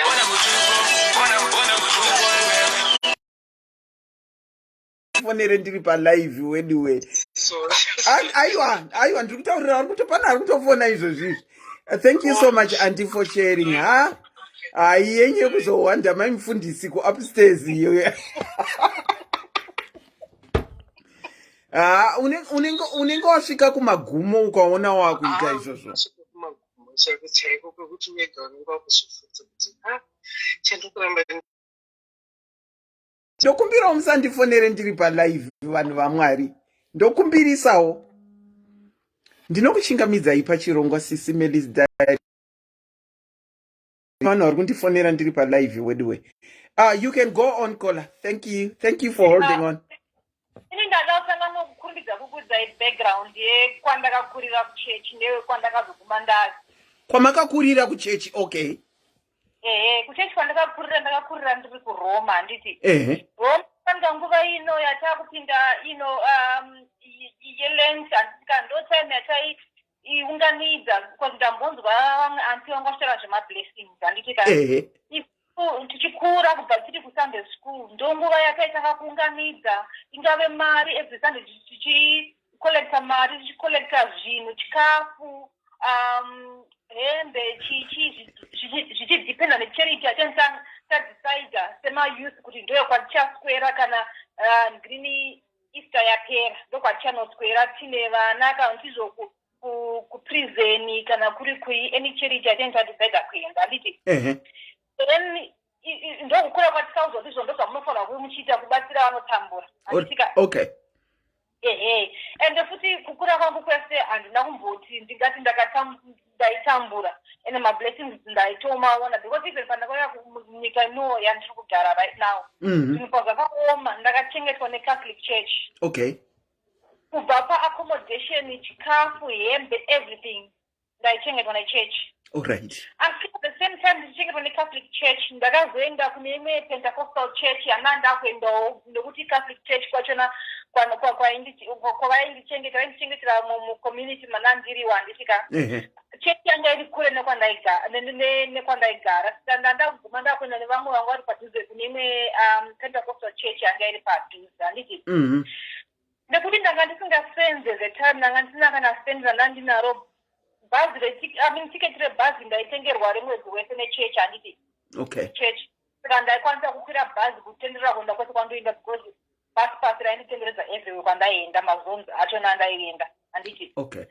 Saka taenda kuchechi kuyakuya ndikati sinzi mari yekubvisa yemutiro handina zvekedza ndibike zvematii handiti. Saka ndaita zveketering ndobika matii vanhu vonwa tii vapedza kunwa tii ndosuka ndiro dzachena dzese pamba pasina dishwasha ndaitowageza makapu etii nemaoko. Alright. Okay. Ndapedza kudaro vanhu vanenge vaenda macheya anenge auda kurongedzwa because machechi akawanda ePentecostal vanenge vashandisa mahall handiti. Macheya akada kurongedzwa mutoda kutsvairwa vanhu vese vanenge vaenda. Ini handitombori member yechechi ndiri kungoendawo maona. Okay. Asi ndanga ndane responsibility yese iyoyo. Manje ndanga ndakuitwa zvokuparidza kuti vamwe veri hasi kubvisa mama ningi vanoita zvekuti mama takati pamotakati vanobva kutaura nemazita mati vaita sei vaitaura nemazita kuti hamusi kubvisa nemazita. Ndakati bloody bastard vanhu havanyatsondiziva zvakanaka ndakaramba ndingochiita keep my cool. Vamwe pasta vauya kwandiri vamwe vanga vari visiting but vaitouya kuchechi kwachona every Sunday. Vonditi mamaka muchaona mablessings ndikuita basa ramwari mbamba mwari chichini rangotizvo ini I'm just doing it because I just don't have the time. Kuti ndikaenda kumanje noite chinhu changonogara saka rikedza ndiite moza kana makamirira zvinhu zvisina kumira mushe wakaenda time handisika ndikuita ndobva zvazonaka zvinhu handisika vakuti handizotsvaka mugadzirira zvinhu apa havana kana muprayer hwane vakandiitira handiti. Hanzi pamakazenge matisa mukei makuwana ukamari hanzi mogadzirira chi ndagona manje handiti vanhu zvangu zvakuaa vakutanga kudhimanda manje kuti pane mari yese yakati iri kukolektwa pane mari yese yakati iri kukolektwa pesa pandaingobvisa mari yese yainzi kukolektwa saka mamusi vanatanga navamwe amai so vaiwanzokolekta mari idzodzo handiti ndobvonditizvo mama ati owe me money takazara vanhu tikati I owe you money mari yei avanozvangotamata ndikati handina mari yandinowa munhu ndobva ndati zvonozoona musi weSunday because pana ndiri pachina ndantori pane imwe meeting ende ndakanzwa kunyara because zvakaita kunge ndine chikoreti chavo zvokuti mozakana pane vanhu vakanzwa munhu achanzi owe me money zvavakatondiita mazuva vekukongo matauriro avo haana kusika ndobva ndati ndichakubata kuchechi sande ndobva ndaenda kuchechi ndobva ndabvunza vamwe mama unokolekta mari ndikati mari dzetakati muchiri kukolekta here zvanzi ndikati saka sofa vangani vakabvisa hanzi mama kubva 4 months dzakatanga kukolekta ndimi mega muri kubhadhara ndikati mati chii zvanzi ndiwe ndimi mega muri kubhadhara apa yanga itori almost about 300 pounds mari yandaidibhisa yachona iyoyo asi ndaidhisa ndobva every month apa neofa nemataizi achona avaida ndaidhisa ndobva ndazoti zvomo musi ndiri kuenda kuchechi ndobva ndati handichatomboidhisa mari yesindisatonzoti hapana mumwe munhu ari kubvisa ndini ndega ndikati ya ndikati yafuna tombondiudza ndobva ndaenda kuchechi mumwe musi ndobva waya kanzi tinofanira kubhadhira mortgage yapasta ndikati mortgage yapasta yechechi here kasanzi aiwa vakatenga imba saka tofanira wabati pabhadhira mortgage ndikati vakabuda mucancel house yakachipa saka notenga imba because vese nemukadzi wavanosenza ini ndotovabhadhira mortgage inini ndikutorenta you can't be serious ndobva ndazviignora ndobva vauya futi the following week pane mortgage pepe tofanira kuvatengera simota ndikati vanhu ava vanonyazondiziva musherenyi ndikati dati ndivatengere mota inini ndikufamba nedhaadhamu ndokutengere mwe munhu mota are you for real ndobva ndangofunga one day ndikati you know what handichaenda kuchechi ikoko ndobva ndangofunga kuti handikuenda kuchechi hapana akanditsvanga hapana akandifonera kuti ndiri sei kana kumbotsvangwa kana kuitwa sei but vanhu vaingoti we're going to make the teas ndakasangana navo mutown nongosiyana nazvo zvakadaro handiti saka ini ndakabva ndafirwa handiti ka ndebva vaziudzwa vakatoudzwa handitika hapana munhu akambondifonera kana kumbondibata maoko akamboita sei asi vanhu vamwe vataiziva vangosinaenda kuchechi ikoko because vaiziva kuti tinozivana navo cause vaimboya kumba kwataigara before vaenda kunovaona vachovabata maoko pavaifirwa handiti asi vanga kusamboenda kuchechi kwachona but because zvokuti vaimbosvika pamba but inini havana kubva vambondifambira kana kubata maoko ndovandadhumana navo mutown my sister ndavandavaignore kubaita zvokundigreba ndikati excuse me, I'm not your sister because the way you treated me, you don't treat your sister like that. Saka don't call me sister. Ndovandafamba aenda saka kubva musi iwoyo ndakazongonzwa nemakuhwa chinanzve takamubatsira paaitambura but paakatakaona zvinhu zvake zvaanani haana kana zvambotu pakana sendi kana hwani munozvaura anotaurika ndakatizo kana madzokera kuchechi makutaura napastor wenyu muvauzodautira navo nezvechikoro chavari kutizondinacho chavo kupedza angu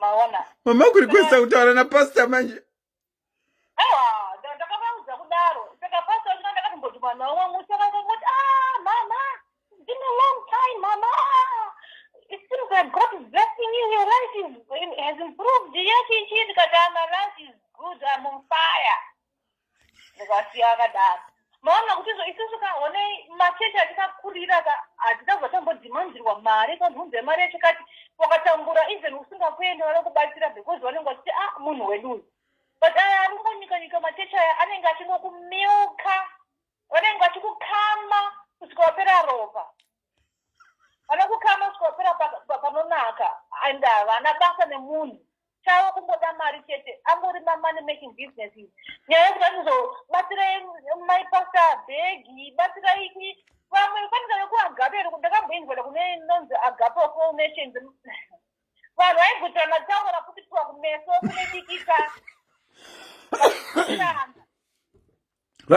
vaibvutirana tauro rapukutiswa napasta kumeso aita nekukanda so vanhu vomhanya vanobvutidzana ndakaenda kubristol chechi yachina iyoyo vakadzi vakuru ndovati dedi hello dedi hanzi even vakabva pavo pachiya akagara zvezve pachiya vakabuda muchechi unoona vanhu vanomhanyi vanogara pachiya handizo ndinoona mablessings vakagara pachiya yapasta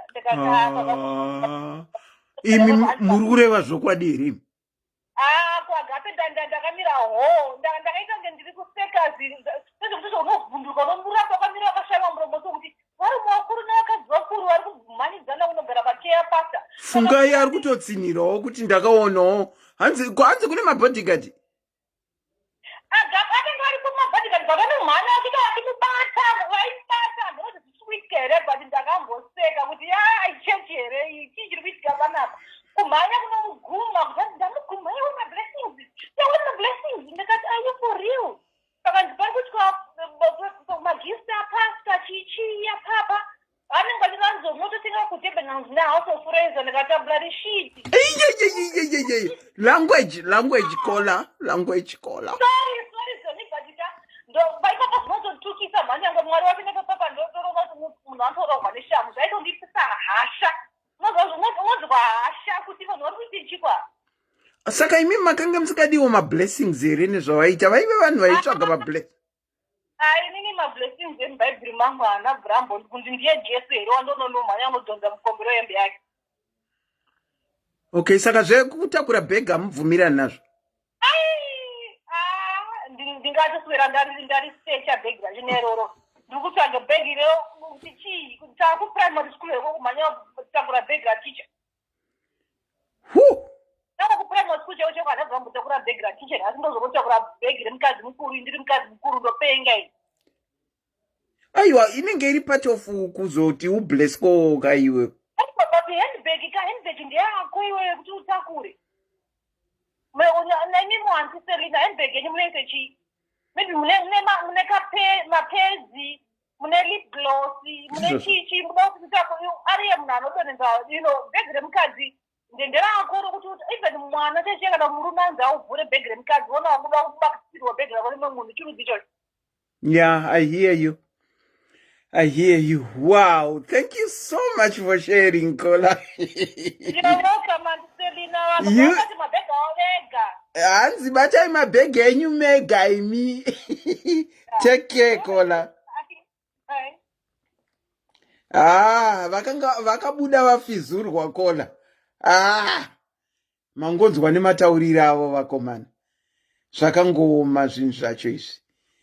Yo, regai tione kuti pane vamwe vanhu vari kuda vanga vachikola here vandisina kuningirikira. Ndinodavira kuti ava handina kutaura navo. I guess takusvika kumapeto kokuti tichiita wind off. Ndinokuchingamidzai pachirongwa hosting and decor. Muri hosting team here? Kunamibia. Muri hosting team kunamibia? Yeah. Tipirei tinzwe kuhosta. How do you do it? How do you host? Ndakatosiya SIS MELLY zvanga zvakaoma. Makasiya? Ndakazvisiya. Chii chaitika? SIS MELLY. Munonzi pakauya vaenzi handiti.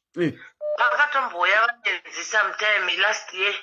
Zvenzi izvoni accommodation havana pekurara saka vafana kurara kumba kwenyu. Saka tachikumbira kuti muburike pamubhedha murare pasi.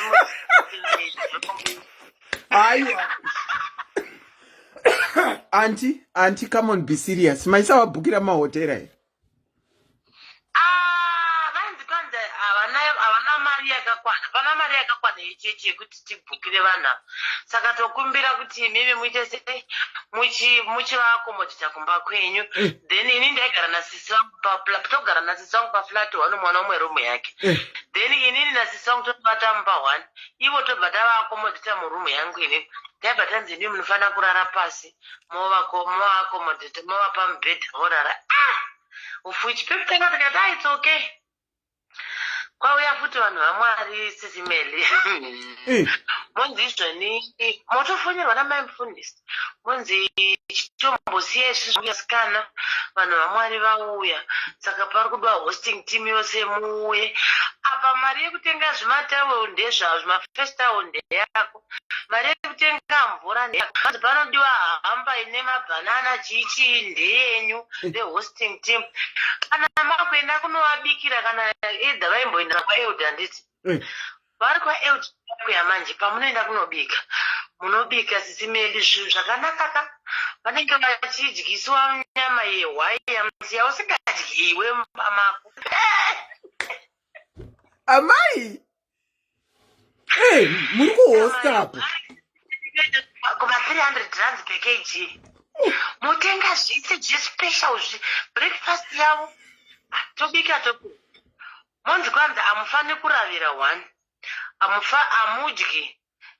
Amudyi zvikafu chamabika 2. Kana vachidya munofanira kunge makamira paside pavo.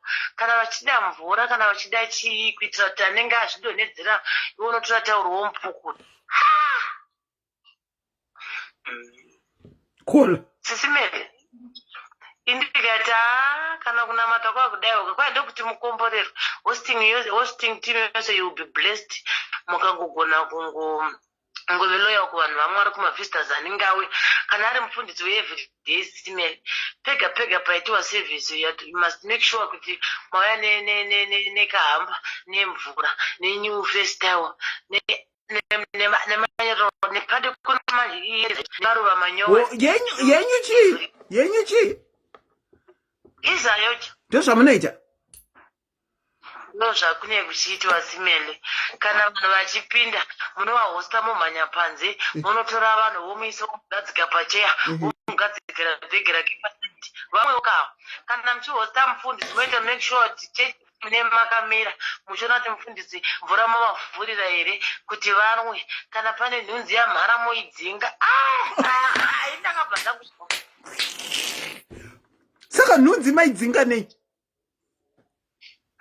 Iwe unenge utofanira kuoneka kanenge kana amoza zvishandiswa nemangoni nemanajira zvinodzinga zvinopepa zviye.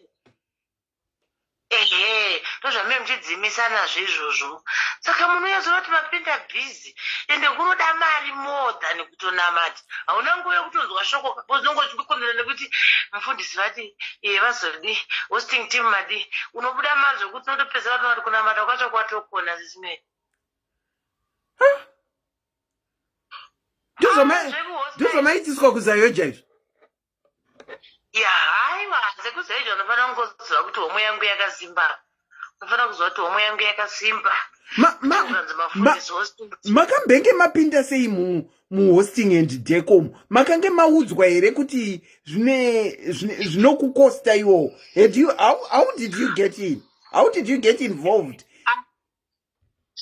They don't tell you anything.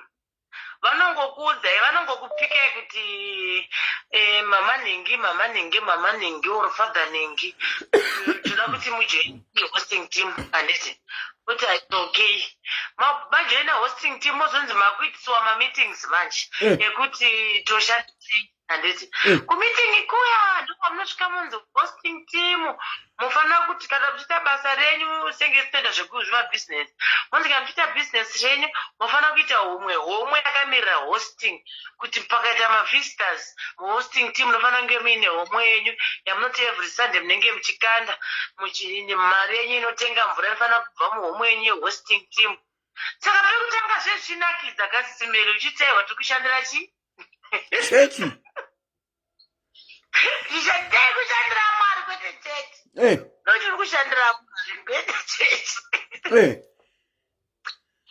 Takazoona kumberi wakutofamba utinoti ini ndaisowanzoti kana ndikaenda kuchechi ndokunodzokera ndine 200 rands yangu kumba kana ndodzokera ndine 150 nao ndakutodzokera ndine minus muchitoowa. Saka unozowega unota bitomwa kuti inini let me just drop off. Saka vanotanga vachikutera kamanje kuri vanokutera kuzaija vanokutera masisime vachikutsvagai vachikuudza kuti manje mukadaro marasika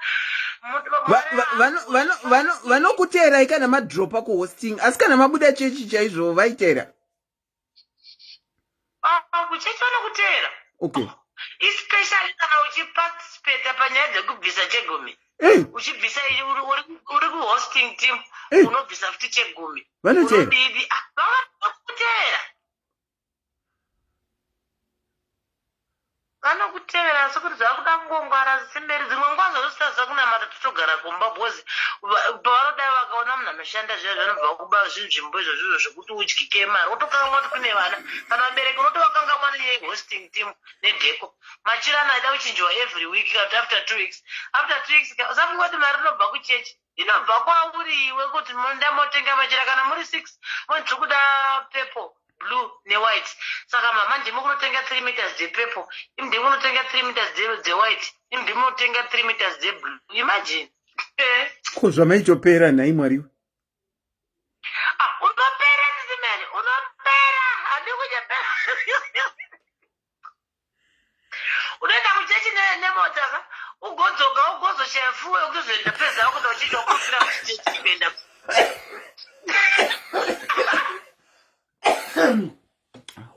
wapereka mari yese kudheco nekuhosting wakuchishaya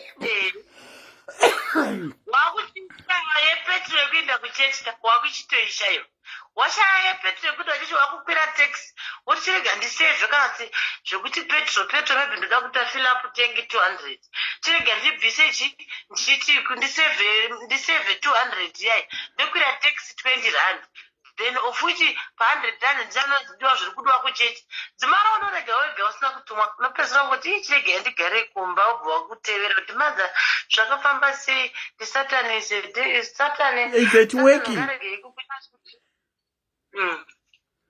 wow saka iko zvino hamusisimo muhosting nedheco. Andakazvisiya handichadi kana chinzvimbo chemuchechi ndo zvandakazozvidzidzisa handidi kana chinzvimbo chemuchechi simeni handidi kana chinzvimbo chemuchechi hadzidi. Wow. Thank you so much for sharing your story. All this time, caller, you were speaking to Auntie Selina. Ndo mama mchitaura nawo nasi. Okay, Selina. Maita basa nekushare story yenyu nasi matiuraya neko. Thank you so much. Good night. Kola vati kuadza. Vati bika. Kola vati bika rega ichifonere vamwe. I think we should be winding off. Tambonzwa makola, tambonzwa nyaya dzakasiyana wedu we. Dzimwe nguva unozvibvunza kuti zvinhu izvi zviri kuitika here. Ini hangu ndakambopinda muhosting team. I shared my part of this. Ndinokuchingamidzai pachirongwa SIS MELLY's Diaries. Takuti takuda kuvhara macalls ndopaakusona. Ndinokuchingamidzai pachirongwa SIS MELLY's Diaries. Makadini? How are you, Aunt Selina? Tiri nani makadi askana? Tiripo zvangu makadiwo. Chiripo mai mufundisi kana kuti muri kuhosting? Ini ndinayo hangu but ndichangoti gaga 2 minutes ndokata hangu. Aiwa taurai zvese taurai. Muri kuhosting here kana kuti muri mai mufundisi? Aiwa ndisi mai mufundisi ndanga nditoriwo munhu waitoendawo kuchechiwo ndanziwo nemusawira. Aiwa shamwari uyo kuchechi kwedu mbunzwo kuchechi kwedu. Ndini uyo kuchechi kuya ndikati aiwa rega ndiendewo kuchechi ndinonamatawo nevamwe muno mujoni muno. Ndakaenda ndonga 3 months. Okay. Ndichienda aiwa topfekawo toonekerawo pane vamwewo. Handina kuziva kuti nini kusvika kwandaita pachechi apa aiwa ndatovhura kamera yese yamufundisi. Ndakange ndatokamera yamufundisi ini. Kamera yamufundisi? Kamera kakuti mufundisi ndichingopinda mufundisi anototarisa kuti nhasi varimwe here ava. Varimwe here ava mufundisi kana vasimo tobvunza kuti ko nhasi sei musina kuya kuchechi. Rimwe zuva kwakaita like izvo kuti vanongodedza vanhu vemasangano mumachechi mavo akangosiyana-siyana. Ndikati ndauya kazvangu kakuchechi rega ndidi titeerere shoko kakwaya mamwe mafundisi abvawo kune dzimwe chechi. Hazvichifadza zvakadaro. Munoziva ndakapererwa ina ndakuziva kuti vanoita nezvekuti kana kuti chechi yapera vanozoposta mafotos avanga vachishuta muchechi. Kwakubva vaposta mugroup. Ndakange ndakapfeka dhirezi rakaita cream white. Ndakatosungawo nezambiwo zvedu zvekumusha zviya zvekuti munhu kana wakapfeka hembe pfupi unovharawo kuti vanhu vasaone makumbo akwaya. Ndasunga zambia changu bho. Kamera yakanondirova munoziva Aunt Selina zvekuti ndakapererwa. Asi yakanorova nepanhongonya chaipo? Noti panyongonya zvayo asi kuti chimiro chacho chandakaita ndakamira hangu zvakadzikama. Asi kuti kamera yekundishuta kwayakaita, do you know that kuti pastor vakanotora foto iyo vakanoinyora pazasi. Vakanyora kuti this is wife material. Zvanyorwa mugroup manje pari kuonekwa nemunhu wese ari mugroup. Ndakapererwa kuti wife material apa husband iri mumba iri kuona zvakanyorwa kudzaro kunzi wife material. Ndo vanonzi mawife material. Ndakabva ndapera pawa ndikati baba ava kana vachinditi wife material wada kuedza kuti kudini. Ndimufundisa machechi edu atinodai. Mufundisi wana mai mufundisi here? Mufundisi havatorina mai mufundisi. Mufundisi ava nanhasi havatorina mai mufundisi. Ndakatozosvika patime yekutoregedza kuenda kuchechi uku. Wani chakazonita kuti ndichiregedza kapekutanga kwakanzi kune pati. Kwanzi tikuitira mufundisi pati. Donetai chikafu. Ini ndikapiwa sachi ndisati ndaita zvekudoneta ndakanzi ndakapikwa muchechi. Ndikanzi munofanira kunge muchibvisa 300 rand yepamwedzi yerenti yechechi. Tobva ndati handina kana even 2 months ndapinda chechi nei asi ndatopikwa. Ndakutodedzwa mutumarumu tuya yatakadedzwa takawanda. Renti panapa so. Ini okay. Tobva ndasiyana nazvo pandayakomba. Pakwazonzi following week kune pati yamufundisi. Pati birthday yamufundisi kuri kufanira kutengwa makeke. Kwabviswa mari, kwabviswa ma100 rand pamunhu wega wega. Ma100 kana kuri kunzi chikafu hachisi kukwana, uri kufanira kungochibvisa 100 rand nemari yekutenga nayo. Ungati wazvimisira kutenga pocket remapotatoes wotoita seizvozvo.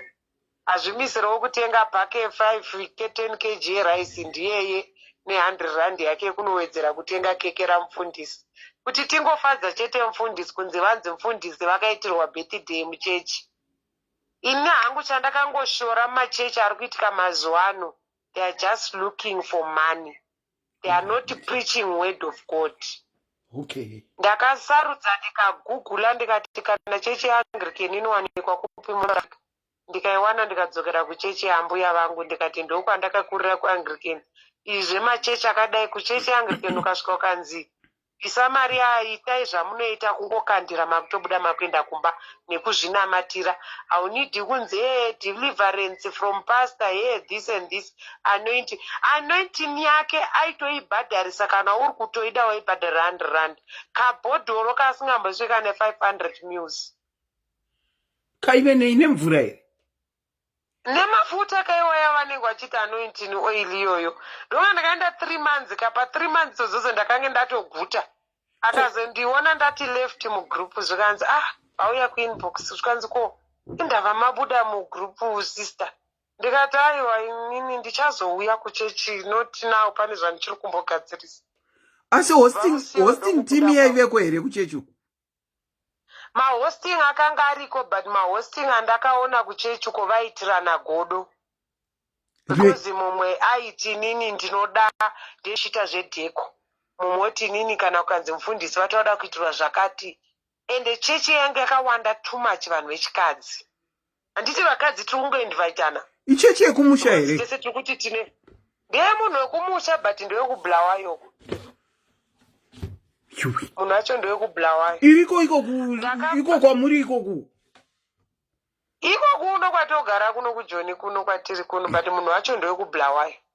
Ndakabva ndataura ndikati zvatiri kuita izvi zvekutamba uku since ndakauya muchechi muno munenge uchingonzi upon deliverance yacho usingambofa wakaona uchingobuda mari chete wakagara kudai chipreti cheche mari cheche hamene uchinotendereka kangani chichingotendereka zvichingonzi mufundisi vachingopinda paifanifana kunge pachikandwa mari mupureti vakanogara mukarumu kavo kavaizvivharira varimo imomomo pavanonodzoka kapureti kanofanira kunge kachitendereka futi. Ndakataura ndikati panapa uku ndokunonzi kudyana namari uku. Kunamata tiri kukuda kuti nesuwo tibudewo maSunday tichienda kuchechi but chechi dzachona idzi dzako mazuva ano idzi kutambana kwega kwega hapana kana Kristu amborimo mumachechi ariko mazuva anaya. Chero ukanzwa chechi inotaura nzanzi uyai neuwandu hwenyu uyai makazodai, we just wasting our time.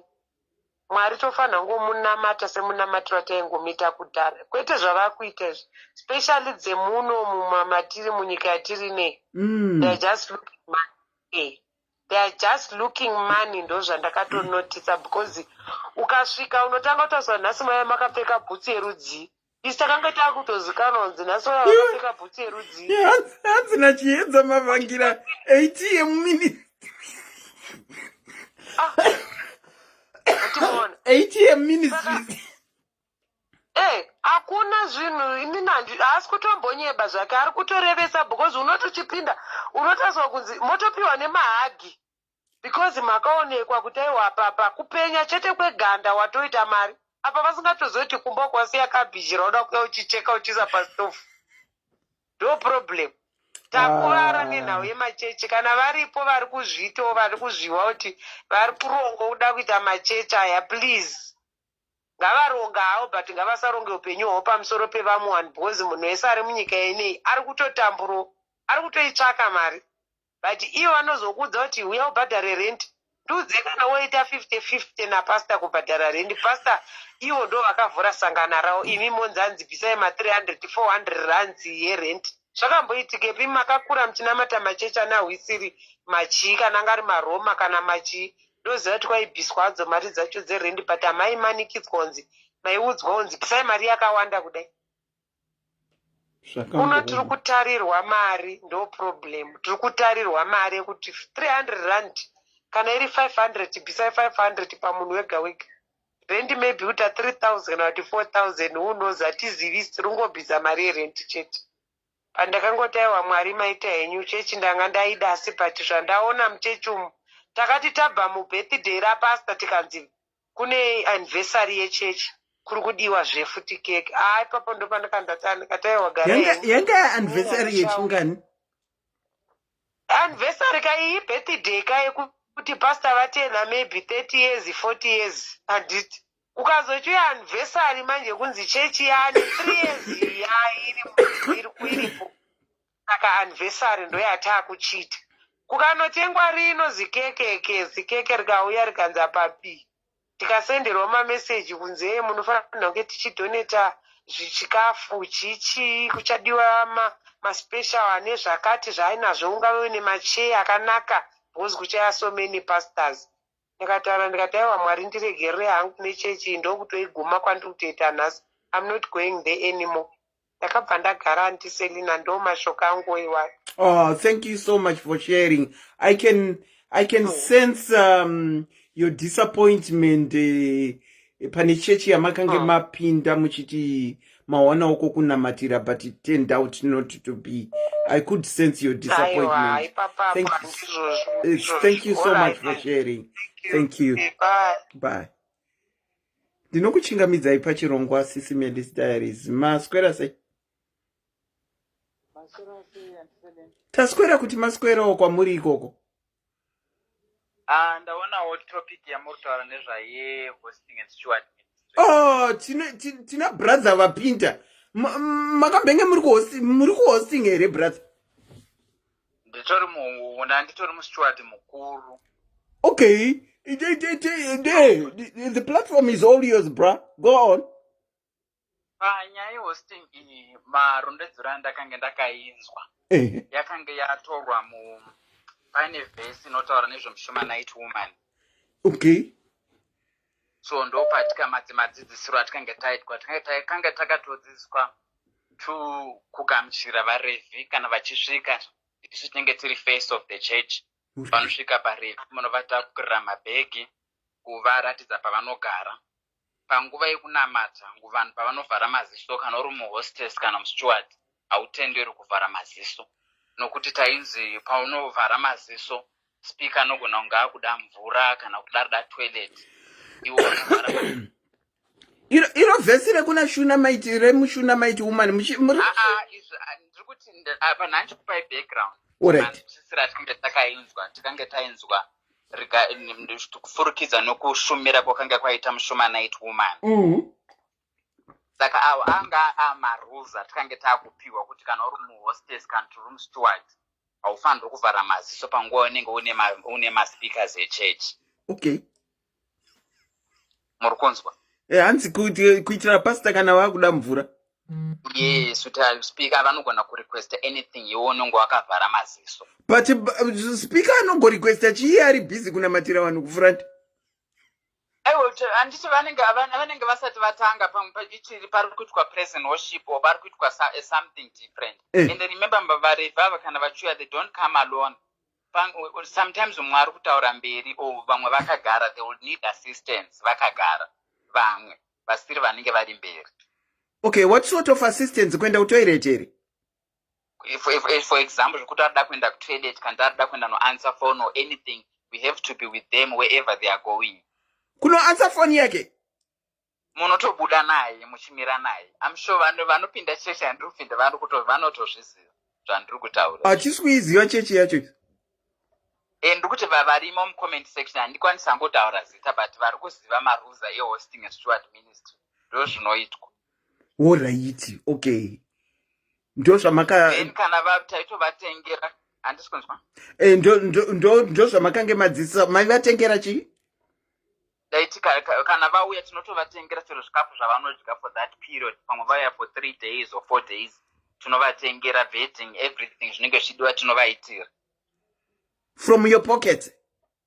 From our own pockets. Taitonzi ndokushumira kwakaita mushumanight woman. Kana makada kutevedzera the vhesi yemushumanight woman inonzi mushumanight woman akanga aine dambudziko revana akashumira akazosara akaita vana. Hanzi akashumira seiko mushumanight woman? I can't remember, was it Prophet Elijah if I'm not mistaken, akamshumira akamupa nzvimbo yekurara akamupa nerambe rekumukanyisira mumba. Okay. Saka ndopa zvinobva teaching yedu yataiudzwa kuti zvinobva ipapo. All right. So we were also more of doing the very same thing. You were doing the same thing, which means you are no longer in the hosting team. Am I correct? Ndichirimo nanhasi, ndichirimo. Muchirimo. Saka nai brother. Pamwedzi approximately kana makazvitarisa imimi sa steward. Pamwedzi approximately muno set aside mari ye hosting. It depends. Pane seminars atinoplana would spend like 2,000 rand as an individual. Contribute pamvura, mineral water, nechikafu nezvimwe zvinenge zvichidiwa toiletries sanitizers. How much? About 2,000 rands a month. Per conference atinenge tichiita. Per conference? Yes. Is this to cater for each and everyone who is coming to the conference or for the speakers that are coming? Yes. Saka munenge muchihosta muri vangani apa? Takawanda. Ngote kune vanotakura mabhegi, kune vamusingaoni, vanoshanda behind. Kozoita vanenge vachibika nevedeko. Saka we are about 30 something. Naipana ngandi calculator 30 times 2,000. Mu comment section mundisiro answer please. 30 times 2,000. Saka mari inobatwa nani? Tina treasure. Ndiye anobata mari? Yes, ndiye anenge tinotocalculate tiri kuda zvakati change It's about 60,000 rands. It's about 60. On top of that, andiselina tine uniforms futi atinotenga. Andi tinochinja makuseni, tinochinja manheru. What's the purpose of my uniform and why change makuseni and change manheru? What's the purpose of that? The purpose actually handingizwisisiwo, but then those notoitwa tikangosvika zviriko. You are doing it for the sake that it was already there, but you have never queried why you put on 2 uniforms in a day. No, but tiri kudawo zvemakomborero atinonzwa kunzi makabatsira makadai munowanawo makomborero. Makaudzwa nani makomborero? Kuti ndo munowana. Makomborero acho ndo atinenge tichitsvagawo nyasha. Tinotovapukutira chero boots, munovapukutira boots muvaisira nike. Vapukutira maboots.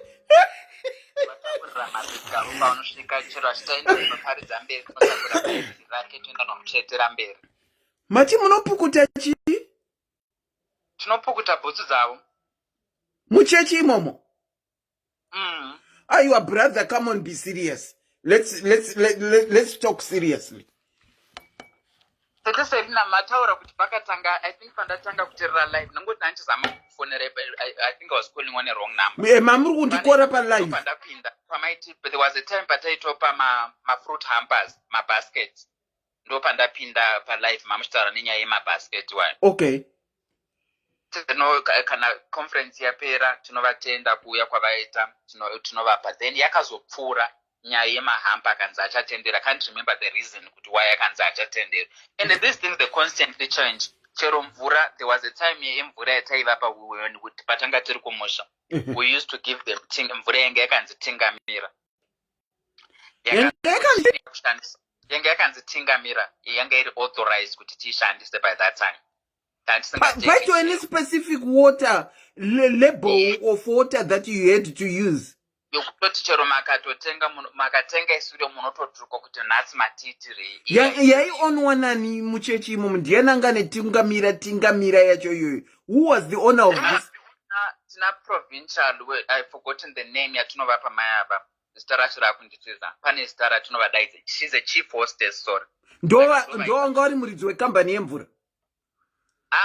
She was the chief hostess, mukuru hosting yose national. Yes. Saka ndo vanhu ameno kuti vaiva testa mvura dzacho. I don't know kuti how would she come up to say kuti tinoshandisa mvura dzaka. Chero ma water glasses ataishandisa. By that time we're still using my water glasses tichiri kumusha. we were not using on or just chero. There were specific ones at Aishandis. Chero nombatira unobata glass rush, there was a specific way. Ongosingangobati chero.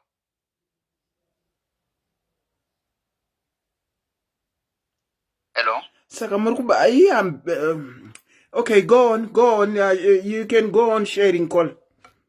Nema towels. My first towels atunova.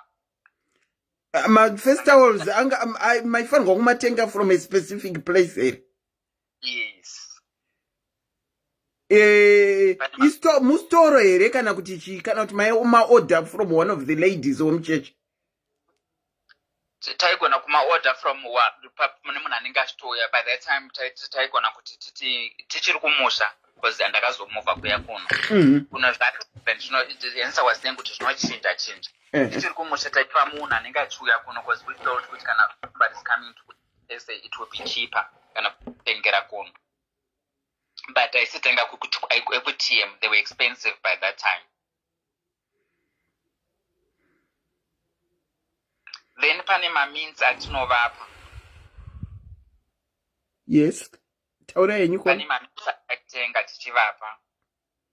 We also contributed towards means and taiwachina on a daily basis or pavanouya maxent tinovapa a certain pack of means. Taka manheru pavanodzoka twanda vasisina tinovapa futi again.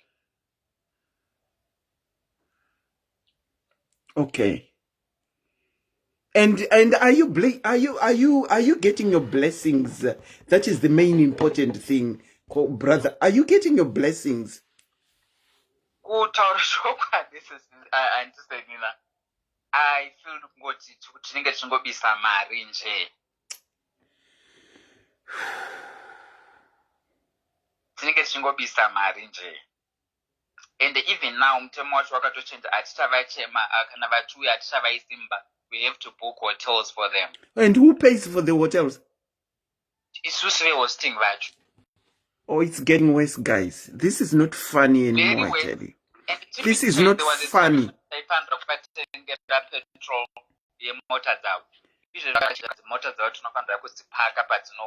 Then we have to use our own cars. Petrol.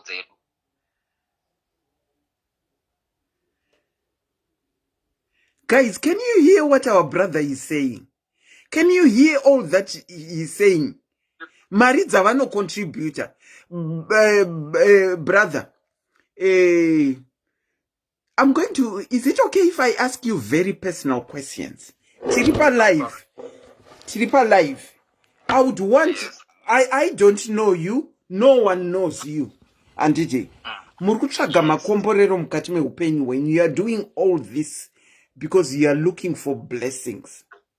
Yes. Ndakubvunzai kuti, do you feel you are being blessed? And you didn't answer me yes, you didn't answer me no. Your answer was, I feel like tiri kungobvisa mari.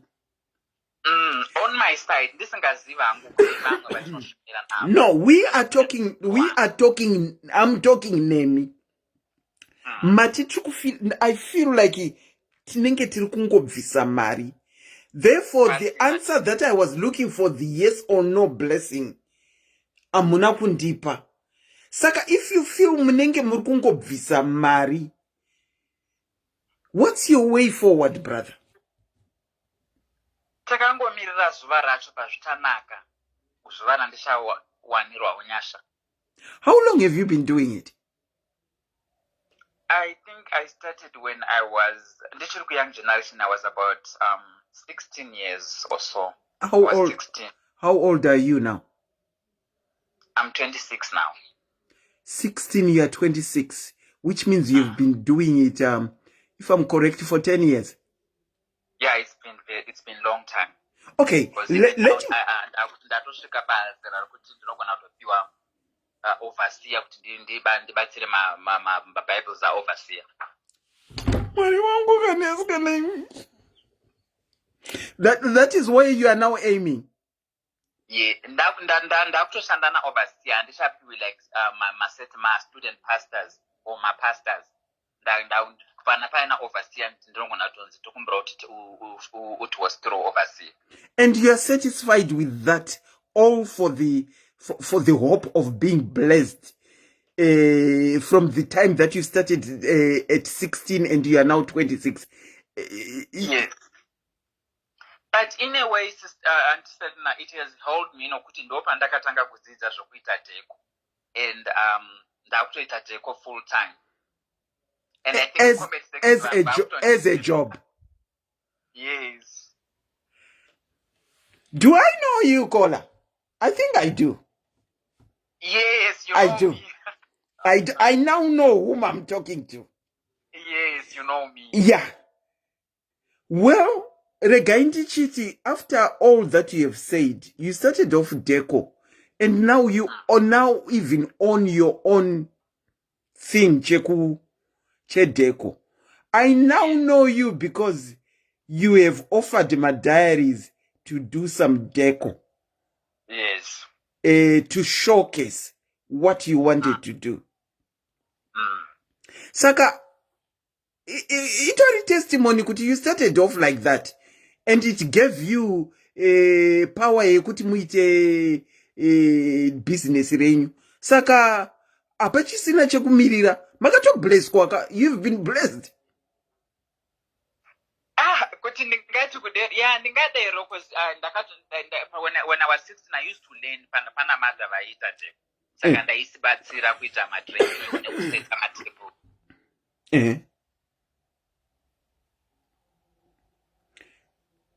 Okay. So ndopa ndakabva ndatotanga, then I moved kuya kuno netransfer yangu ndakatanga kushumira futi ndakuno. Alrighty. No, in your instance, I can safely say you got the blessings of Jamai Shandira. Kuti makazotanga business renyu re Decor. But brother, kupukuta butsu. Baba na mai vapenyu. Ivapenyu. Komana ndobvunza mubvunzo. Vanokukurudzira asi makambopukutawo bhutsu dzababa here. Vatori ma-elders vanotopukutawo. Anyone anenge anzwa achida kupukuta anotosimuka kuya kuzopukuta bhutsu. Baba venyu namai venyu vatorimo musvondo imomo? Yes. Uraiti. Aiwa, thank you so much for sharing and nekutionesa. Ndange ndiri kuramba ndichibvunza mibvunzo iwoyo, kubvunza mibvunzo yakawanda, because you yourself, brother, you didn't seem to be convinced about what you were doing. Muneka doubt kamuinako kezvamuri kuita, but you keep on doing it. I also guess because your parents are in the church, and probably you don't want to disappoint your parents as well. It's very true. It's very true. Yes. Ndinongoti regai nditi wanirwa inyasha. But I think you got your blessings because you ended up having a business re Decoracho. Although I just wanted to say something also. Okay, go on, share. About 3 years back. Saka vakapiwa pakangoita emergency zvambotaurwa kunzi pane munhu ari kuya, then you are not prepared. Yes. Saka vakangokumbirwa kunzi tokumbira muende kunogamuchira speaker. Yes. Kunzvimbo yakati. Saka vakaenda mama vaya vakaenda kunogamuchira speaker uyu. Saka vakasvika kuprovincial office zvikasvika tatomudirector anga asinawo transport naispeaker wacho. Zvikanzi tatomudirector kubhazi kuti auye kudistrict kuchurch. Vakanonoka kusvika since both of them they had no transport. So that lady vakabva vadzoka mubhazi. Obviously Sunday mabhazi anononoka kuzara. Vakabva vakwira, so she didn't know the speaker.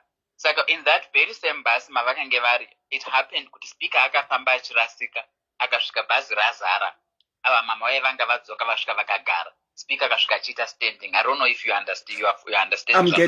I'm getting you. Saka bhazi rakazosumuka, the speaker akaita standing, mother vakagara. Rakauya. Saka mai vanga vashatirwa. I think vanga vashatirwa nokuti munhu wangu achiexpecta kuna nona vakasvika aenda. So now the office was communicating with the district to say kuti speaker ato amugamuchirei panzvimbo yakati but patatadzikira. Saka mama vaya vakange vari mombazu muya ndobva vatsikwa by mistake naspeaker uya. Muri kunzwanisei? Ndiri kuzvinzwa. Ndobva vatsikwa by mistake. Saka vatsika vakabva vatsunya speaker kuti muri kunditsunyirei maini. Mungati mabhazi mune space akadai manditsike vachitsunya. Saka pavai vatsunya vakabvarura pulling socks. Koinogoti connecting seiko.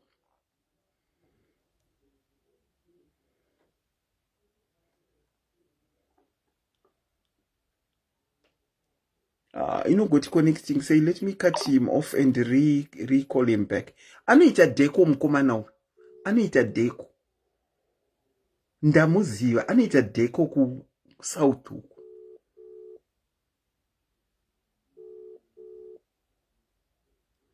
Yakuti calling I guess network.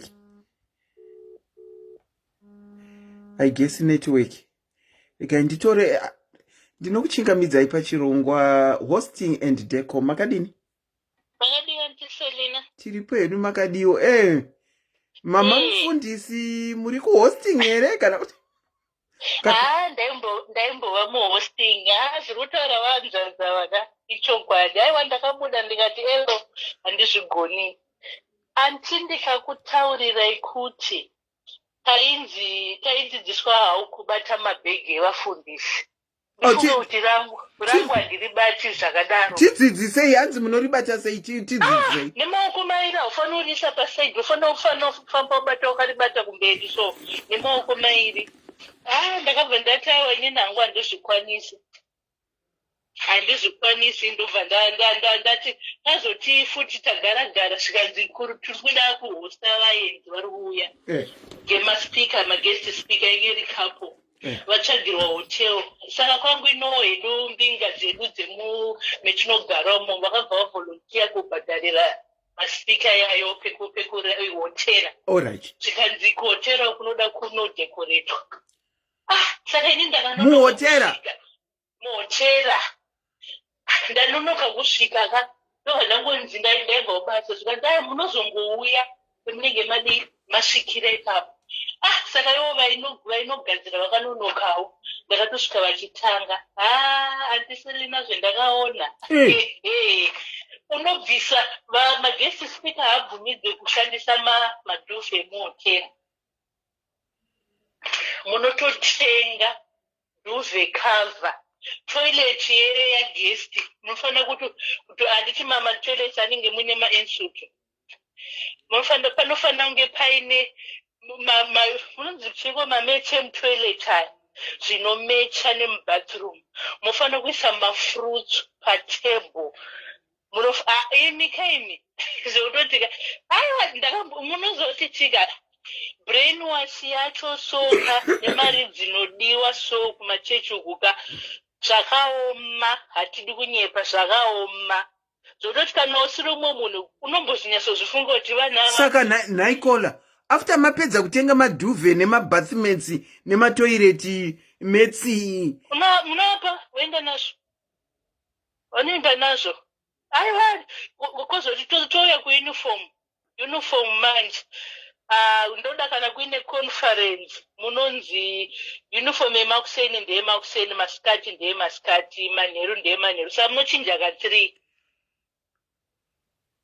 Munofanira kutotenga uniform dzakafanana.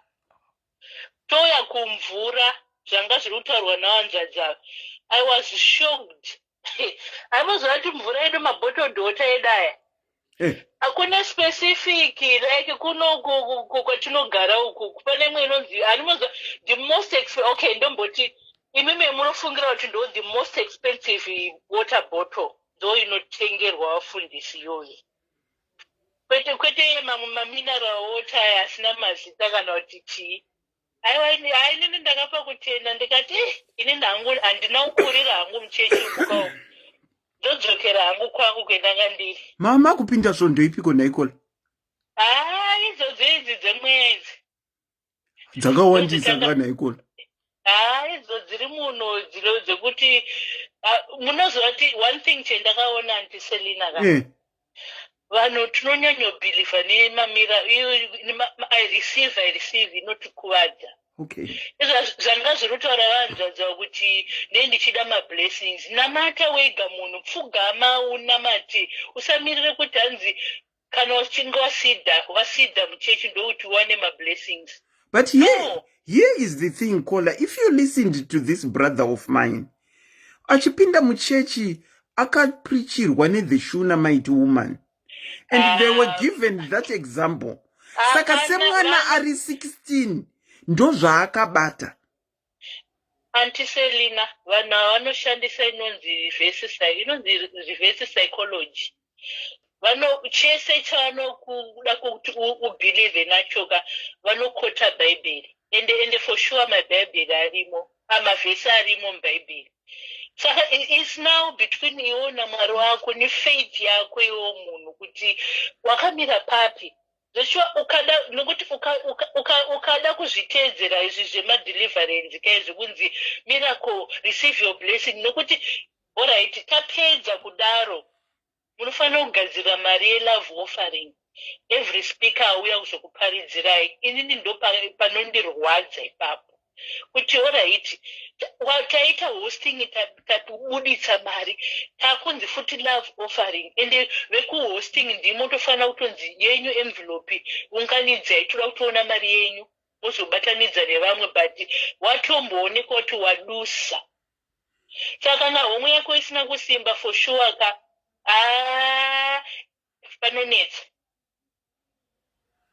panonetsa aiwa ndakabuda hangu ndakati Mwari ndo munamata hangu zvendaisiita kare izvani. Iyo chechi yamuri kutaura imo munyika mamuri umu yanga iri chechi yekumusha. Ko dzinenge dzimbori ndedzekumusha. Pane vanhu vakabrainwashwa zvimwe zvokuti amutaurirani navo imi kana kuti vanokudhifendera ichechi yavo iyoyo zvototi kana nemunoti hezvo. Uzoda kufunga kuti imi vanhu vanomboita look after vabereki kumusha here kana kuti hama. Saka pamusoro pekuhosta apa pamusoro pekutenga idzo mvura dzinodhura idzi pamusoro pezvo maitawo matarenda here kuchechi kwenyu? Izve ndo number 1 kamuri kuti chii kwenyu? Tarenda pane matarenda acho akasiyana. Ende vane masizini ekuti tikushandira matarenda echakati, tikushandira matarenda echakati. Maita masizini ekushandira matarenda? Imwe tarenda anonzi toda kuvaka chechi. Aiwa kunoduswa. Toda kutenga imba yamufundisi yekuti kana akazobva kuZimbabwe anouya achisvikira panoti asvikire muhotera.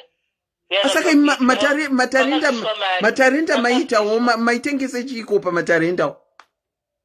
Inini I am not that creative awo zvangu zvekutengesa. Saka vamwe vanotengesa hold on. Sorry, hold on. Auntie Linda Mutasa,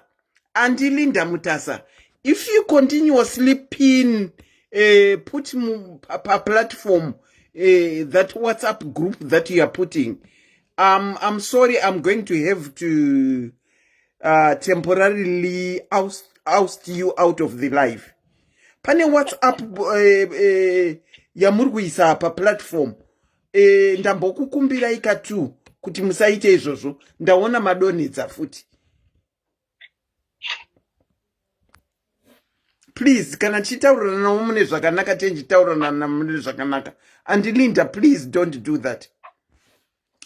Sorry, saka matimi mune zvematarenda hamunikirikire. Aiwa, no, handiti hangu zvekutengesa. Varimo vacho vagara vakabrainwashwa vacho unoona kana tunzungu chaito vanenge vachitengesa.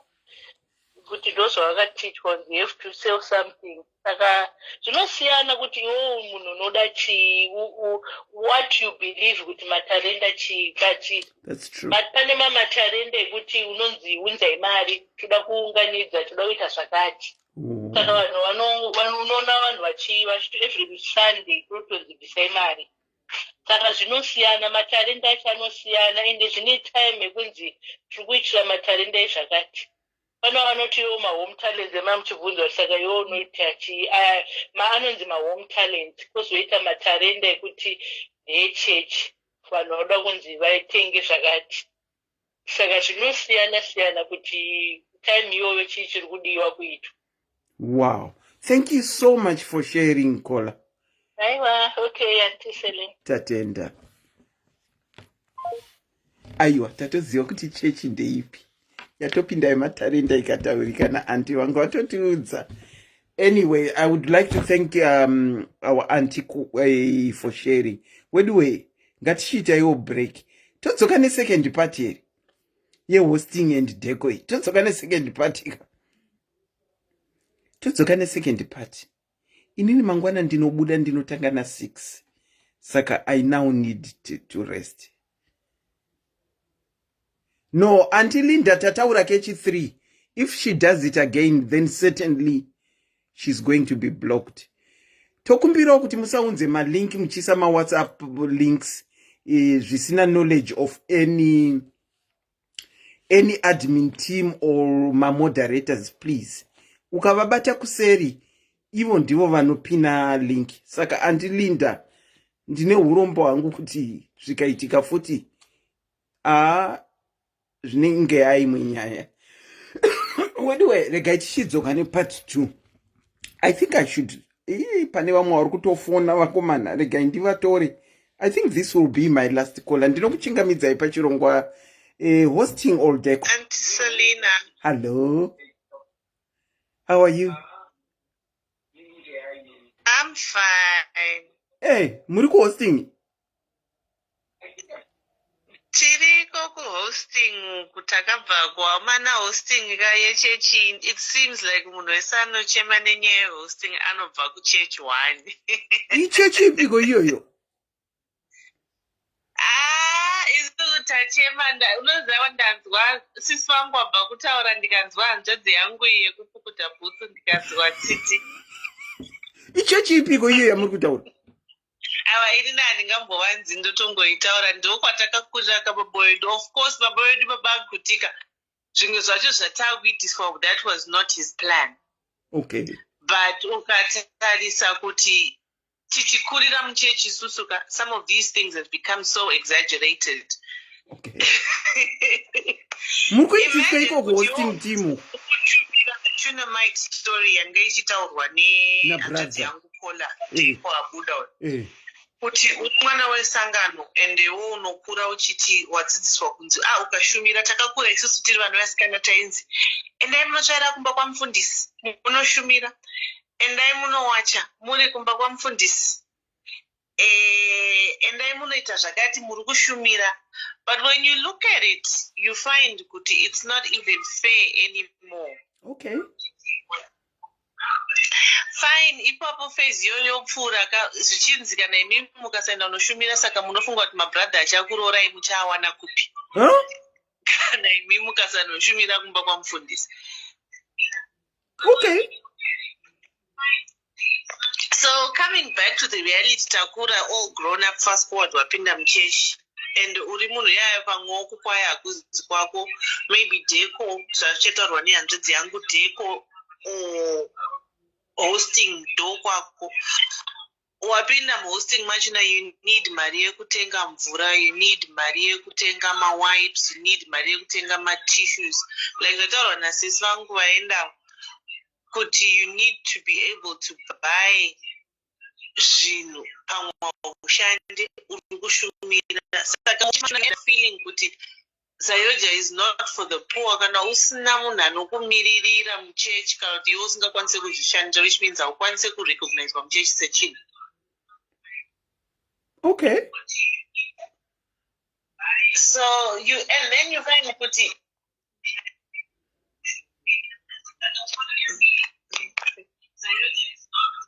Hello, ndofuka mune live iri background anti. Yes, let me mute it. Okay. So you find kuti it's not fair. And then recently, my manja, mwana wangu inini who is now a teenager, akakurwawo muchechi. Banditi mama, ndasuwa Ndasuwa church. I think it was first week ya January, was it?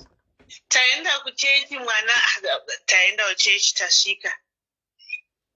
We got there early, tatambirwa nemasha tatogara.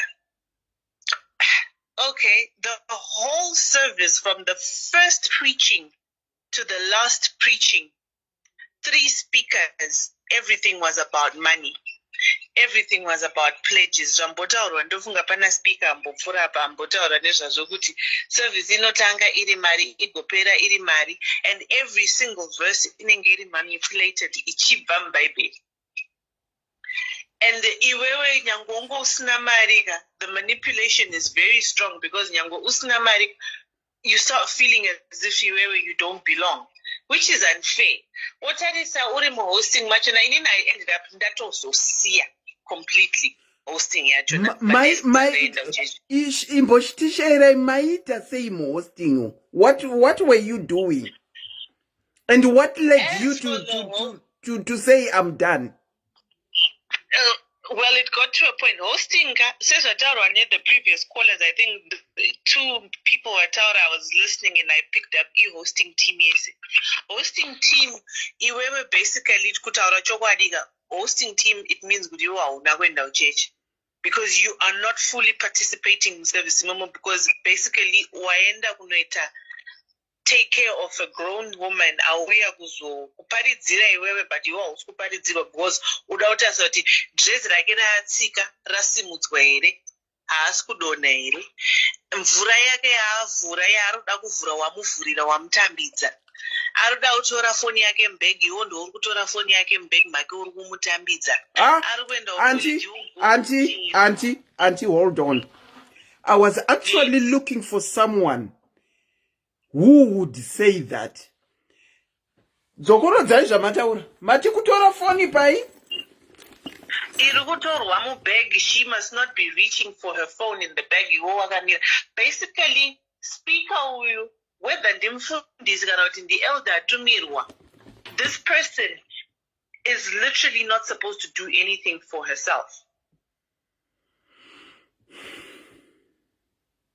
Saka imi munopinda mubhegi raspeaker kunoita reach out for phone. Let's say this is my phone. Imimi auntie monopinda mubhegi ma-auntie Serina moburitsa phone mondika. Inini ndakatomira kana auntie Serina ndakabata bhegi renyu, saka phone yenyu ikarira kainji ndotofanira kutambidza. Wakomana mati mambokoborwa nenyoka mumabhegi mamunopinda umu. Mati mambokoborwa nenyoka mumabhegi evanhu mamunopinda umu. Kana dziriko dzichatoti kobora, kunyanya isusu vana vezangano rezaija tisichatanga kukoborwa nacho, because that is what it has become, and it's so unfair. Like zvataona speaker kuti aukwanisi kana panoimba praise and worship, you cannot be part of the praise and worship because you there, you literally guiding munhu. Kana iye akatotena uri kutena naye, kana iye akatofamba unofamba naye, kana akubuda uchinomusiya kumotikari kwachona kumotikari kwaari kufanira kuenda, akamira achitaura nyaya newo wamira. Zvino motikari akatena akaenda kutoilet, zvino kana vari maimufundisi vasinganyatsogone kuzvigeza. Asi kana munozviziva zvatiri fanika kana tiri panguva yevakadzi kuti sometimes it can be overpowering. Imi makamira patoilet, unotomira padhore toilet, voratidza pane toilet, vopinda vogadzirisa zvavari kuita, mobuda modzokera as if she does not know where she was sitting, modzokera voratidza kuti muri kugara apa, vogara. You sit the chair directly behind. She stands up, you stand up as well. My God. As for the Mvura issues, I remember when I had joined hosting at some point in my life, and it was worse because by then I was a single mother. So the strain and the pressure was real. You really want to work and do and serve, but now you want to serve, but the resources that are needed. Basically, hosting team is not for the poor. Vaskano exaggerate, they know what I'm talking about. Can also luba some hosting or pindi. Manzo kwataurwa nyema uniform, kwataurwa mvura, kwataurwa nyema towels, kwataurwa nyema sweets. Izvo kune mawipes, kune masanitizer. Unotoenda kuchurch on the Sunday, especially kana muri kuhosta. You need to have those things. Saka, at what point did you come to your senses to say enough is enough? My point of the story is a very long story because, like I'm explaining, at one point, being a single mom, it got harsh. Yeah. Then what she sang, it gets harsh. And then what sang, my brother, sister, brother, but what's the brother? And then they protect their own guy. Kana win a marriage, special kuya. Kana why we all win a resources and watching get a church, you are protected. Emotions no we pauri, it's no nezerwa pauri. But what wounds are Baba Javari Babu Sanga no Madikunge Mama Magazista, you don't know so much for your shames in front of the whole church. Kanwari Ereda, Kanwari Decor, Kanwari Fundisano protect. And then you ask yourself, the doctrine in church inotichi. Anomirira vana sangano ndiani. Caller. Can we go back to the protection issue? Matika na uri unechi nano ya protected.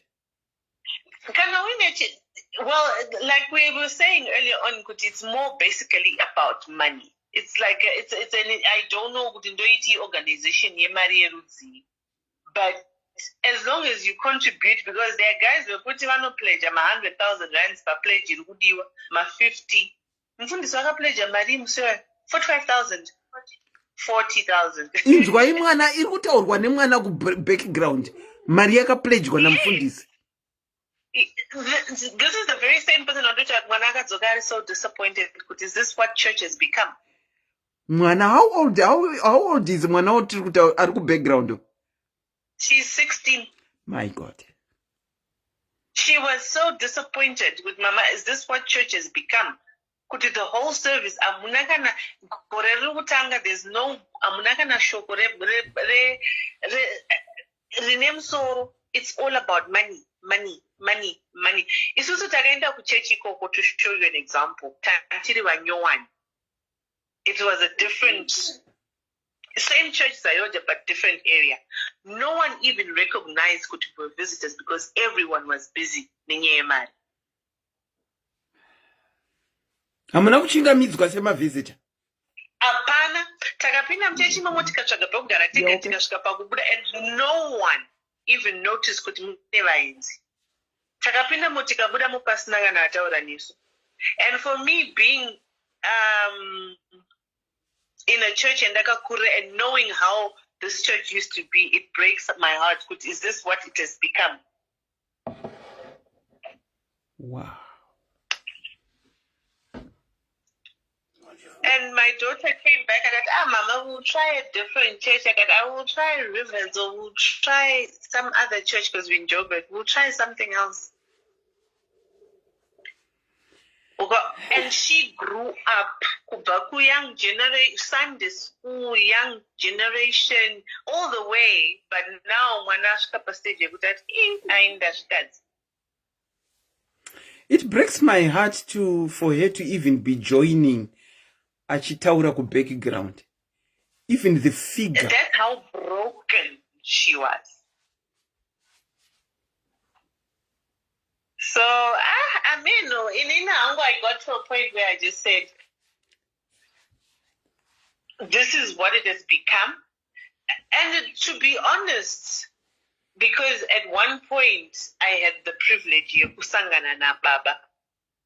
Most of these things do not come from the top. That's the other sad thing. These orders and these commands and whatever, as if they could top. No. So no, the ipaba patinongoburuka tikabva from iwo archbishop mabishop maoverse patinongonotanga kuti mapasta nema-elders apo ndo panotangira drama rese. It's quite a sad situation. Ngona pana mama vati isu tatochembereramo haumanikidzwe. Haumanikidzwe, but muitirwo wezvinhu zvachona you feel like it's manipulating. That's where the point is. Kuti haukusi kuti unomanikidzwa zveshuwa haumanikidzwe. But mataurirwo nemaitirwo because kana iwo wakusvika pakuti unonzi pledge and then it feels like nekuti hauna chawapledge you feel out of place kana nekuti hauna pledge ukaona wakumuka uchizviti handina mari yelove offering handina mari yepledge yemusesandisaregandiregera ndokuenda. Yeah, true. That's very bad. Zvimanikidzwe, but the way things are done ndo zvinoita kuti utange kufeel out of place.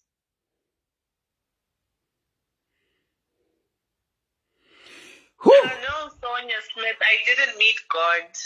She's asking if I met God. No, I didn't meet God. Aiyo, ndofunga pamataura zita rababa ndopo afungira kuti mati God.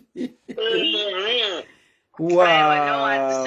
It's ndakavaona pamwe ndisiri mupenyu Sonia. So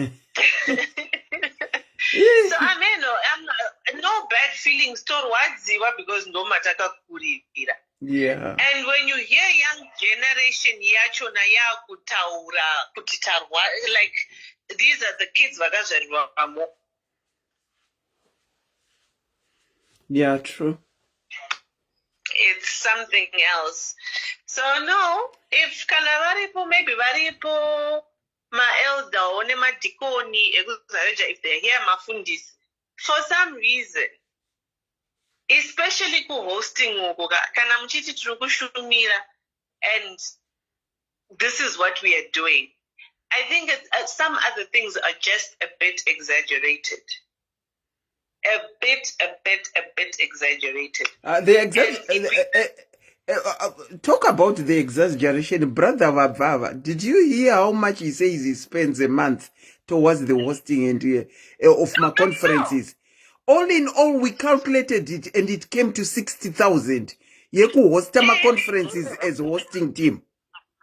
And mind you, a conference here, it will one per week. You might have 2 or 3 conferences in a month. Or muna speaker arikubva kune imwe nzvimbo arikuya ku district kana arikuya ku the thing is there's always some. Yes, they say Zayoja is a self-funded institution hatirambi yekuti zvinhu zvavo zvese they do vega havana funding inobva kunze. Ndeipi church ine funding? Ndeipi church ine funding? Iyo mama iyo mapendeko machechi amazuva ano ndeipi church ine funding? Izvezvi ukatasa budget yakabuditswa this year wotarisa umfundisi. I remember in that church panandashanya ikoko chairperson vakapledge mari, and umfundisi being under pressure, umfundisi vakapledge 50% of mari yaidiwa, which was that 40 was something else, papazoita imwe about 20 something. So already one in 6 months has to pay up 60. Mfundisi to feel under pressure. Now he has to play in about 30K, 40K, of which kwavari again it's a bit too much because even they get spoiled and they come and they do but when it comes as they have to also work matarenda atimashora because they taught us to be independent. They taught us to be entrepreneurs. Like my brother was saying, he's got his own Decor thing because he learned it from the church. That is one thing that Mama managed to teach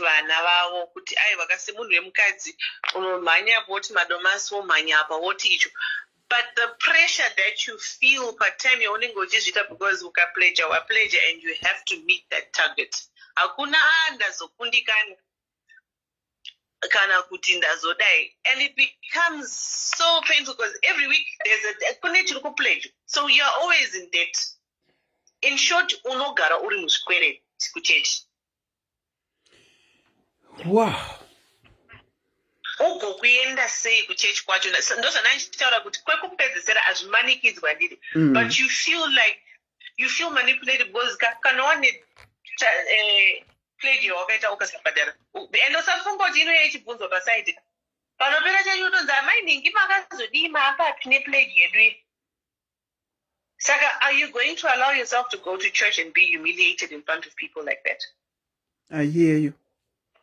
So it's not about being forced, but it's the pressure because it's a pledge. Paunoiwa nozoya naye.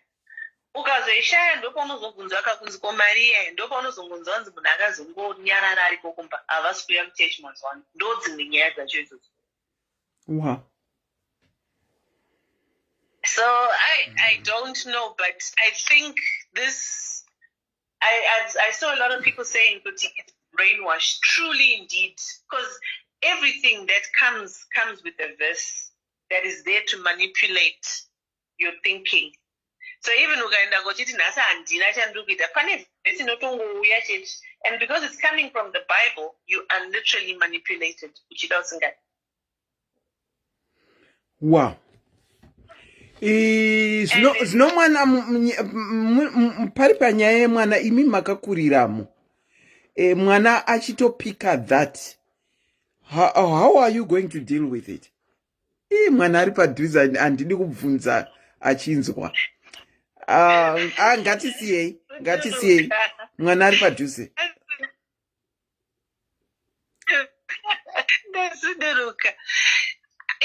It's never been a force. I gave an ultimatum. You're allowed to choose which church you want to go to. Okay. So if you want to continue, we continue. If you want to change, no. It is her choice as adult, but at 16, who's doing what she doesn't want as well. For her to come back home, she realized that kuchechi kutatoenda hapana mboperekedzo hapana kuparidzwa shoko resoul winning hapana anything to do with my soul, it's just money. Kukura zvakatomubata. Yeah, and kukura zveshuwa, she sounds very mature, and mwana at such an age ye 16 noticing kuti hapana shoko raparidzwa angangori mapledge nekuchedzera mari at 16. Wow. Well, I should thank God. It's a blessing indeed because she is prayerful, very prayerful. So for her, for something like that, it was something she would pick. Yeah. Immediately. Yeah, it sounds so. Vana vamazuva ano vati ngwarirei zveshuwo. And if they are losing young generation, because Dutaje Nagatanga will not take in 2 years till now, and for her to say that, it's very sad. Very sad indeed. It is very sad. It's indeed. very sad. Because no one elder only church, but now, and then she even went on to say, no, most of the guys when they now church into Zimbabwe. So these are discussions going around. Wow. That's how bad it has become. Anyway, Sister, let me leave Thank you so much. Thank you. With your other callers. Ndakuto close, shut it down. Thank you so much for sharing to the program. Uchingotionesawo zviri kuitika kunze uko. Ndatenda. Have a very good night. It's bad. It's very sad. The same thing nenyaya yambotaurwa nakola yekutanga yekuti unoenda uchechi uchiti uri kuenda uchechi unobva kumufundisi vari busy kuchivana newe vari kudii. It's you don't even know kuti wotizira kupi. I know. Kutodzokera hedu kunana Hwisiri nekunana Roma tunoimba tonoridza ngoma kugange 9. Wow. Zvakangoma. Thank you so much for your contribution, caller. All right, Sister Lina. Thank you. regai tichiita part 2 weduwe. Kola ana 5841. Ndokumbirawo tiite part 2. Ndokumbirawo tiite part 2, please.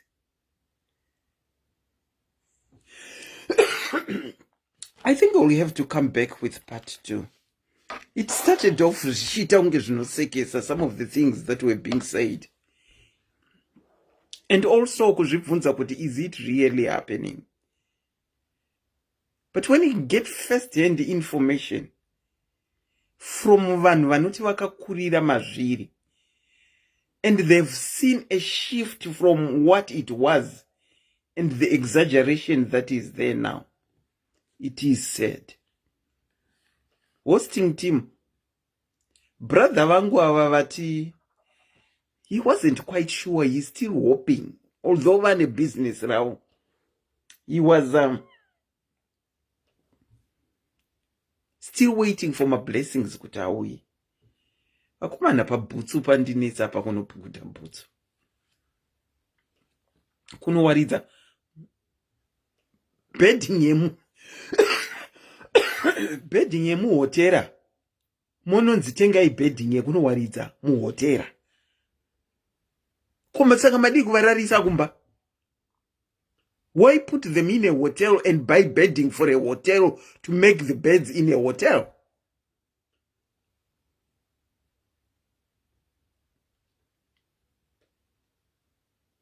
I think let's come back. Part 2. Hosting and Decor. It looks like chakwenda kumaz kusisiri funny anymore. Tambotanga zvichita unge zvinosekesa kuti imi guys ye hosting ne Decor. But hazvichanakidzi. And mama wapedzisira 16-year-old kana akupika kuti zvanga zvingori zvemari muno. Vakwati komana kudenga kure zveshuwa. Kana zvirizvo zviri kuitika kudenga kure. Next week when we come back, we seemed to be hearing from one particular church. Palive yedu yese inoi. It was one particular church. One particular church. Kuma postori zviriko here zve hosting ne Decor. Kuma postori kune hosting ne Decor here. Maybe next time we can hear from different churches how they do it. Because we seemed to be hearing, and it seemed to be my extremes. And last call out hazvisi kutombobva kumusoro. But zviri kubva from inini ndinotangira kuti zviri kubva from ana overseas zvidzika down. But at the same time, kumusoro kwacho kwatiri kuti hazvisi kubva, when they see this, kuti vanenge vakaita bodyguardwa nevakadzi 8, mumwe akabata bhaibheri, mumwe akabata ningirikini, mumwe akabata begi. What is going on in their mind? Why are they not asking? What is that? Kunyange zvisiri kubva kumusoro. Mauya kuzoshumira nekuponesa mweya yavanhu. Iwe semukuru chibvunzawoka kuti chii chiri kuitika apa. Chekuti ndinobatirwa bhegi. Zvokwadi tikasangwara wamwe wachafamba nebhutsu 1 wakabatirwa imwe bhutsu. Zvichinzi ndidzo hosting and Decor dzacho. We will come back with yet another program. Tionesana, but timbonzwawo kune dzimwe chechi. I was hoping kuti dzinobuda dzakawanda, but it seemed to be one when it comes to hosting and Decor. But I would love to hear other churches as well. Kuti vanozvifambisa sei. Wedwe kudzidza hakuperi. Asi brainwashing yacho imwe iri kuitika in the name of wanting to get my blessings. It's going kuma extremes. Ndinongokutenda ine kuchuna ini kuprogram yanasi hosting and Decor. The name is Auntie Selina. I was your facilitator tonight. And from me, it's a very good night. And thank you.